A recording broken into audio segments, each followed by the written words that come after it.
Hi hello ನಮಸ್ಕಾರ, welcome back. ಕಳೆದ ಒಂದು ಸೆಷನ್ ನಲ್ಲಿ ನಾವು ಕೆಇ ಕರ್ನಾಟಕ ಎಕ್ಸಾಮಿನೇಷನ್ಸ್ ಅಥಾರಿಟಿ ಹೊರಡಿಸಿರುವಂತಹ ಹೊಸ ಅಧಿಸೂಚನೆಯ ಸಿಲೆಬಸ್ ಡಿಕೋಡಿಂಗ್ ಅನ್ನ ಮಾಡಿದ್ವಿ. ಅಲ್ಲಿ ಸಮಯದ ಅಭಾವದಿಂದ ಕ್ವಶನ್ ಪೇಪರ್ ಪ್ಯಾಟರ್ನ್ ಅನ್ನ ಮತ್ತು ಡಿಕೋಡಿಂಗ್ ಅನ್ನ ಮಾಡಕ್ ಆಗಿರ್ಲಿಲ್ಲ. ಹಾಗಾಗಿ ಮತ್ತೊಮ್ಮೆ ನಾನು ಮತ್ತು ಮಂಜುನಾಥ್ ಸರ್ ಒಟ್ಟಾಗಿ ನಿಮ್ ಮುಂದೆ ಬಂದಿದ್ದೀವಿ. ಈ ಒಂದು ಸೆಷನ್ ಅಲ್ಲಿ ನಾವು ಸರ್ ಕ್ವಶನ್ ಪೇಪರ್ ಡಿಕೋಡ್ ಒಂದು ಮಗೇನ್ ಸಮಯದ ಅಭಾವ ಇರೋದ್ರಿಂದ ನಾವೇನ್ ಮಾಡ್ತೀವಿ ಅಂದ್ರೆ ಒಂದು ಎರಡೆರಡು ಕ್ವೆಶನ್ಸ್ ಅನ್ನ ಡಿಕೋಡ್ ಮಾಡ್ತಾ ಹೋಗ್ತೀವಿ. ಅಂದ್ರೆ ನೀವು ಯಾವ ತರ ಅಂದ್ರೆ ಕರೆಕ್ಟ್ ಮಾಡಿ ಓದ್ಬೇಕು ಅನ್ನೋದು ನಾವು ಹೇಳ್ತಾ ಹೋಗ್ತೀವಿ. ಹಾಗೆ ಫಸ್ಟ್ ರಾಜಶೇಖರ್ ಸರ್ ಪೊಲಿಟಿ ಮತ್ತು ಇಂಟರ್ನ್ಯಾಷನಲ್ ಆರ್ಗನೈಸೇಷನ್ IR ಅಂತ ಏನಿದೆ ನಿಮ್ಮ ಸಿಲೆಬಸ್ಸಲ್ಲಿ ಆ ಟಾಪಿಕ್ಸ್ ಮೇಲೆ ಹೆಂಗ್ ಕ್ವೆಶನ್ ಬಂದೈತೆ ಅನ್ನೋ ಡಿಕೋಡ್ ಮಾಡ್ತಾರೆ. ಆಮೇಲೆ ನಾನು ಕೆಲವೊಂದು ಎನ್ವೈರನ್ಮೆಂಟಲ್ ರಿಲೇಟೆಡ್ ಸೊ ಯಾವ ಕ್ವೆಶನ್ಸ್ ಬರೋದು ಎರಡು ಕ್ವೆಶನ್ ಮತ್ತೆ ಇನ್ನ ಕಮಿಂಗ್ ಸರ್ ಕ್ಲಾಸಸ್ ಅಲ್ಲಿ ಸೆಷನ್ಸ್ ಅಲ್ಲಿ ಬೇಕಾದ್ರೆ ನಾವು ಕ್ವೆಶನ್ ಪೇಪರ್ ತಗೊಂಡ್ಬಿಟ್ಟು ನಾವು ಡಿಕೋಡ್ ಮಾಡೋಣಂತೆ. Okay sir, continue. ಸೊ ಇದರ ಮುಖ್ಯ ಉದ್ದೇಶ ಏನಪ್ಪಾ ಅಂತ ಹೇಳಿದ್ರೆ, ನಮಗ್ ಗೊತ್ತು ನಿಮಗ್ ಗೊತ್ತಿಲ್ಲ ಅಥವಾ ನಿಮಗ್ ಗೊತ್ತು ನಮಗ್ ಗೊತ್ತಿಲ್ಲ ಅದೇನು ಅಲ್ಲ. ಇಲ್ಲಿ ನಾವು ಡಿಕೋಡ್ ಮಾಡ್ಲಿಕ್ಕೆ ಹೊರಟಿರುವಂತಹ ಕಾರಣ ಏನು ಅಂತ ಹೇಳಿದ್ರೆ, ಈ ಮುಂದೆ ಬರುವಂತಹ ಗ್ರೂಪ್ ಬಿ ಮತ್ತು ಗ್ರೂಪ್ ಸಿ ಪ್ರಶ್ನೆ ಪತ್ರಿಕೆಗಳಿಗೆ ಅಥವಾ ಪರೀಕ್ಷೆಗಳಿಗೆ ನಿಮ್ಮ ತಯಾರಿ ಸ್ಪೆಸಿಫಿಕ್ ಆಗಿ ಫೋಕಸ್ಡ್ ಆಗಿ ಹೇಗಿರ್ಬೇಕು ರಿವಿಷನ್ ಮಾಡ್ಬೇಕು. ಸರ್ ನನಗೆ ಸಾರಿ ಫಾರ್ ಇಂಟರಪ್ಷನ್ ಸರ್, ಆಕ್ಚುಲಿ ನನ್ನ ಪ್ರಕಾರ ಎಷ್ಟು ಓದ್ತಿ ಅನ್ನೋದಕ್ಕಿಂತ ಎಷ್ಟು ರಿವಿಷನ್ ಮಾಡ್ತೀವಿ ಅನ್ನೋ ಬಹಳ important sir. Right sir. And so ತುಂಬಾ ನಾನೇನು ನನ್ನ ಅಥವಾ ನಮ್ಮ ಸ್ಟೂಡೆಂಟ್ಸ್ಗಳು ಅಥವಾ ನಾನೇನು ಯಾರೋ ವಿಡಿಯೋಸ್ ಎಲ್ಲ ನೋಡ್ಬೇಕಾದ್ರೆ ಅವ್ರ ಅನುಭವನ ಶೇರ್ ಮಾಡ್ಬೇಕು. ಅವ್ರು ಹೇಳೋದು ಒಂದೇ, revision is key to success. So ಹಾಗಾದ್ರೆ ಸರ್ ರಿವಿಷನ್ ಮಾಡಬೇಕು ಅಂದ್ರೆ ಮನಸ್ಸಿಗೆ ಇಷ್ಟ ಆಗ್ಬೇಕಲ್ಲ ಸರ್. ಮನಸ್ಸಿಗೆ ಅಂದ್ರೆ ಮೈಂಡಿಗೆ. ಹಾಗಾದ್ರೆ ಮೈಂಡಿಗೆ ರಿವಿಷನ್ ಮಾಡುವಾಗ ಹೆಂಗ್ ಇಷ್ಟ ಆಗುತ್ತೆ? ಎಸ್ ಸರ್ ಹೇಳಿದಾಗ ಮೈಂಡ್ ಮ್ಯಾಪಿಂಗ್. ಎಸ್ ಸರ್, ಸಾರಿ ಕಂಟಿನ್ಯೂ. ಸೊ ಇಲ್ಲಿ ಇದರ ಮುಖ್ಯ ಉದ್ದೇಶ ಏನಪ್ಪಾ ಅಂತ ಹೇಳಿದ್ರೆ, ಪರ್ಸನಲಿ KPSC ನಮಗೆ ಗೊತ್ತಿಲ್ಲ, ನಮ್ಮ ಪರಿಚಯಸ್ಥರು ನಮ್ಮ ರಿಲೇಟಿವ್ ಏನೋ ಗೊತ್ತಿಲ್ಲ. ಬಟ್ ಆ KE ಸರ್, KPSC ಇಲ್ಲ, KE ಕರ್ನಾಟಕ ಎಕ್ಸಾಮಿನೇಷನ್ಸ್ ಅಥಾರಿಟಿ ನಮ್ಗೆ ಗೊತ್ತಿಲ್ಲ. ಆದ್ರೂ ಕೂಡ ಅವರೇ ಕಂಡಕ್ಟ್ ಮಾಡ್ತಿರ್ತಕ್ಕಂತಹ ಎಕ್ಸಾಮಿನೇಷನ್ ಮುಖಾಂತರ ನಾವು ಬಯಸಿರುವ ಹುದ್ದೆನ ನಾವು ಪಡಿಲಿಕ್ಕೆ ಹೊರಟಿದ್ದೀವಿ. ಸೊ ಹಾಗಾದ್ರೆ ನಾವಿಲ್ಲಿ ಆ ಹುದ್ದೆನ ಪಡಿಬೇಕು ಅಂದ್ರೆ ಎಕ್ಸಾಮ್ ಕಂಡಕ್ಟ್ ಮಾಡ್ತಾ ಇರತಕ್ಕಂತಹ ಅಥಾರಿಟಿ KE ಅವ್ರ ಮೈಂಡ್ ಸೆಟ್ ಅರ್ಥ ಮಾಡ್ಕೊಳ್ಬೇಕು. ಸೊ ಅವ್ರ ಮೈಂಡ್ ಸೆಟ್ ಅರ್ಥ ಮಾಡ್ಕೊಳ್ಬೇಕು ಅಂದ್ರೆ ನಮ್ಗೆ ಏನು KE ಹೋಗಿ ಅವ್ರ ಜೊತೆ ಯಾರು ಕ್ವಶನ್ ಪೇಪರ್ ಸೆಟ್ ಮಾಡ್ತಾರೆ, ಯಾರಲ್ಲಿ ಇರ್ತಾರೆ, ಅನ್ಎಥಿಕಲ್ ಸರ್ ಅದು. ಅಲ್ಲ, ಸಿಗೋದ್ರು ಅನ್ಎಥಿಕಲ್, ನಮಗೆ ಬೇಡ ಅದು. ಹೌದಲ್ಲ, ಒಳ್ಳೆ ಸಮಾಜವನ್ನ ಕಟ್ತಾ ಇದ್ದೀವಿ, ಅದ್ರ ಬಗ್ಗೆ ಬೇಡ ಸರ್. ಹೌದಲ್ಲ, ಹಾಗಾಗಿ ನಾವ್ ಏನ್ ಮಾಡ್ಬೋದು ಸರ್ ಹೇಳ್ದಂಗೆ sir. Continue. Yes sir. So we shall decode. ಈಗ ಇಂಡಿಯನ್ ಕಾನ್ಸ್ಟಿಟ್ಯೂಷನ್ ಅಲ್ಲಿ ನಾವು ಸ್ಟಾರ್ಟಿಂಗ್ ಪ್ರಿಯಂಬಲ್ ಓದ್ತೀವಿ ಸರ್, ಪ್ರಸ್ತಾವನೆ. ಆ ಪ್ರಸ್ತಾವನೆ ಏನಂತ ಹೇಳ್ತೀವಿ, ಇಡೀ ಸಂವಿಧಾನದ ಸಮರಿ ಕೂಡ ಹೌದು, ಅದರ ಪೀಠಿಕೆ ಕೂಡ ಹೌದು. ಎಷ್ಟು ಬ್ಯೂಟಿಫುಲ್ ಆಗಿ ಕೊಟ್ಟಿದ್ದಾರೆ ಅಂತ ಹೇಳಿದ್ರೆ, ಪ್ರಿಯಂಬಲ್ ಅನ್ನ, ಪ್ರಸ್ತಾವನೆಯನ್ನ ಇಡೀ ಸಂವಿಧಾನದ ಪೀಠಿಕೆ ಅಂತಾನೂ ಕೂಡ ಕರಿತೀವಿ, ಅಂದ್ರೆ ಇಂಟ್ರೊಡಕ್ಷನ್. ಅದ್ರ ಜೊತೆಗೆ ಅದರ ಸಾರಾಂಶ ಅಂತ ಕೂಡ ಕರಿತೀವಿ, ಸಮರಿ ಅಂತ ಕೂಡ ಕರಿತೀವಿ. ಲೈಕ್ ದಟ್ ಅದು ಏನ್ ಮಾಡುತ್ತೆ, ಅದರ ಯಾಕೆ ಸಾರಾಂಶ ಮತ್ತು ಪೀಠಿಕೆ ಅಂತ ಕರಿತೀವಿ ಅಂತ ಹೇಳಿದ್ರೆ, ಆ ಪ್ರಿಯಂಬಲ್ ಅನ್ನ ನಮ್ಮ BN ರಾವ್ ಅವರು ಪ್ರೆಸೆಂಟ್ ಮಾಡ್ತಾರೆ. ಅದಕ್ಕಿಂತ ಮುಂಚೆ ಆಬ್ಜೆಕ್ಟಿವ್ ರೆಸಲ್ಯೂಷನ್ ಮುಖಾಂತರ ಜವಾಹರ್ಲಾಲ್ ನೆಹರು ಅವರು ಮಂಡಿಸ್ತಾರೆ. ಸೊ ಅಲ್ಲಿ ಅದರ ಉದ್ದೇಶ ಏನಪ್ಪಾ ಅಂತ ಹೇಳಿದ್ರೆ, ಸಂವಿಧಾನವನ್ನ ರಚನೆ ಮಾಡ್ತಾ ಇರ್ತಕ್ಕಂಥ ರಚನಾಕಾರರು ಕೂಡ ಈ ಪೀಠಿಕೆಯಲ್ಲಿ ಅಥವಾ ಈ ಆಬ್ಜೆಕ್ಟಿವ್ ರೆಸಲ್ಯೂಷನ್ ಅಲ್ಲಿ ಇರ್ತಕ್ಕಂಥ ಪ್ರಿನ್ಸಿಪಲ್ಸ್ ಅನ್ನ, ಸಿದ್ಧಾಂತಗಳನ್ನ ಅಡಿಪಾಯವಾಗಿ ಇಟ್ಕೊಂಡು ಅದರ ಬೇಸಿಸ್ ಮೇಲೆ ಸಂವಿಧಾನವನ್ನ ರಚನೆ ಮಾಡಿ, ಯಾವುದೇ ಕಾರಣಕ್ಕೂ ಆ ಕಡೆ ಈ ಕಡೆ ಹೋಗಬಾರ್ದು ಅಂತ ಹೇಳ್ಬಿಟ್ಟು. ಸೊ ಹಾಗಾಗಿ ಯಾಕೆ ಹೇಳಕ್ ಹೊರಟೆ ಅಂತ ಹೇಳಿದ್ರೆ, we call preamble as the key to unravel the minds of the constitution makers. ಸಂವಿಧಾನದ ರಚನಾಕಾರರ ಮನಸ್ಸನ್ನ ನಾವು ಅರಿತುಕೊಳ್ಬೇಕು ಅಂದ್ರೆ ಅದಕ್ಕೆ ಕೀಲಿಕ ಯಾವ್ದಪ್ಪ, ಇದೇ ಪ್ರಸ್ತಾವನೆ. ಸೊ ಹಂಗೆ ಇಲ್ಲಿ KA ಎಕ್ಸಾಮಿನರ್ಸ್ ಅಥವಾ ಕ್ವಶನ್ ಪೇಪರ್ ಸೆಟ್ ಮಾಡೋರ ಮೈಂಡ್ ಸೆಟ್ ಅರ್ಥ ಮಾಡ್ಕೊಳ್ಬೇಕು ಅಂದ್ರೆ ದಿಸ್ ಇಸ್ ದ ಕೀ. ಇದು ಒಂಥರ ಕೀಲಿಕ ಇದ್ದಂಗೆ. ಕೀಲಿ ಯಾವುದು? KA. ಅದನ್ನ ಅನ್ಲಾಕ್ ಮಾಡಬೇಕು. ಎಲ್ಲಿದೆ? ಇಲ್ಲಿದೆ ಕೀ. ಸೊ ಹಂಗಾಗಿ ರೆಫರೆನ್ಸ್ ಏನ್ ಮಾಡೋಣ ಸರ್, ಇವತ್ತು VAO ಮತ್ತು PSI ಕ್ವಶನ್ ಪೇಪರ್ ತಗೊಳ್ಳೋಣ ಅಂತೆ. ಸೊ ಯಾಕಂದ್ರೆ ವಿಲೇಜ್ ಅಕೌಂಟೆಂಟ್ ಕೂಡ ಇವರೇ ಕಂಡಕ್ಟ್ ಮೈಂಡ್ ಸೆಟ್ ಅರ್ಥ ಆಗ್ಬಿಡುತ್ತೆ. ಸೊ ಹಂಗಾಗಿ ಈ KPSC ಯಾವುದೇ ಒಂದು ಎಕ್ಸಾಮ್ಸ್ ಆಗ್ಲಿ ಅವರ ಮೈಂಡ್ ಸೆಟ್ ಅರ್ಥ ಮಾಡ್ಕೊಳ್ಳೇಬೇಕು ನಾವು. ಹಂಗಾಗಿ ಇಲ್ಲಿ ಮೊದಲನೇದಾಗಿ ಕ್ವಶನ್ಸ್ ನೋಡ್ಕೊಂಡು ಹೋಗೋಣ. ಡಿಕೋಡಿಂಗ್ ನ ಮುಖ್ಯ ಉದ್ದೇಶ ಏನಪ್ಪಾ ಅಂತ ಹೇಳಿದ್ರೆ, ಪ್ರಶ್ನೆಗಳು ಯಾವ್ಯಾವ ರೀತಿ ಬರುತ್ತೆ, ಯಾವ್ದ್ರ ಮೇಲೆ ಕೇಳಿದ್ರು, ಅದನ್ನೇ ಯಾಕೆ ಕೇಳಿದ್ರು, ಮುಂದಿನ ದಿನಗಳಲ್ಲಿ ಅಂದ್ರೆ ಮುಂದೆ ಬರ್ತಕ್ಕಂಥ ಪರೀಕ್ಷೆಗಳಲ್ಲಿ ಅದಕ್ಕೆ ಸಂಬಂಧಪಟ್ಟಂತೆ ಯಾವ ರೀತಿ ಪ್ರಶ್ನೆ ಬರ್ಬೋದು. ಕನ್ನಡ ಇಂಗ್ಲಿಷ್ ಎರಡಲ್ಲೂ ಓದ್ಕೊಳ್ಳೋಣಂತೆ. Will start decoding. First question, ಕೆಳಗಿನ ಯಾವ ಸ್ಥಳಗಳು ಡಚ್ಚರ ವ್ಯಾಪಾರ ಕೇಂದ್ರಗಳಾಗಿದ್ದವು? ಸೊ ನೋಡಿ ಸರ್, ಇಲ್ಲಿ ಇಂಗ್ಲಿಷ್ ಅಲ್ಲೂ ಕೂಡ ಇದೆ. Which of the following places where the business centres of ಯಾರ್ದು? ಡಚ್.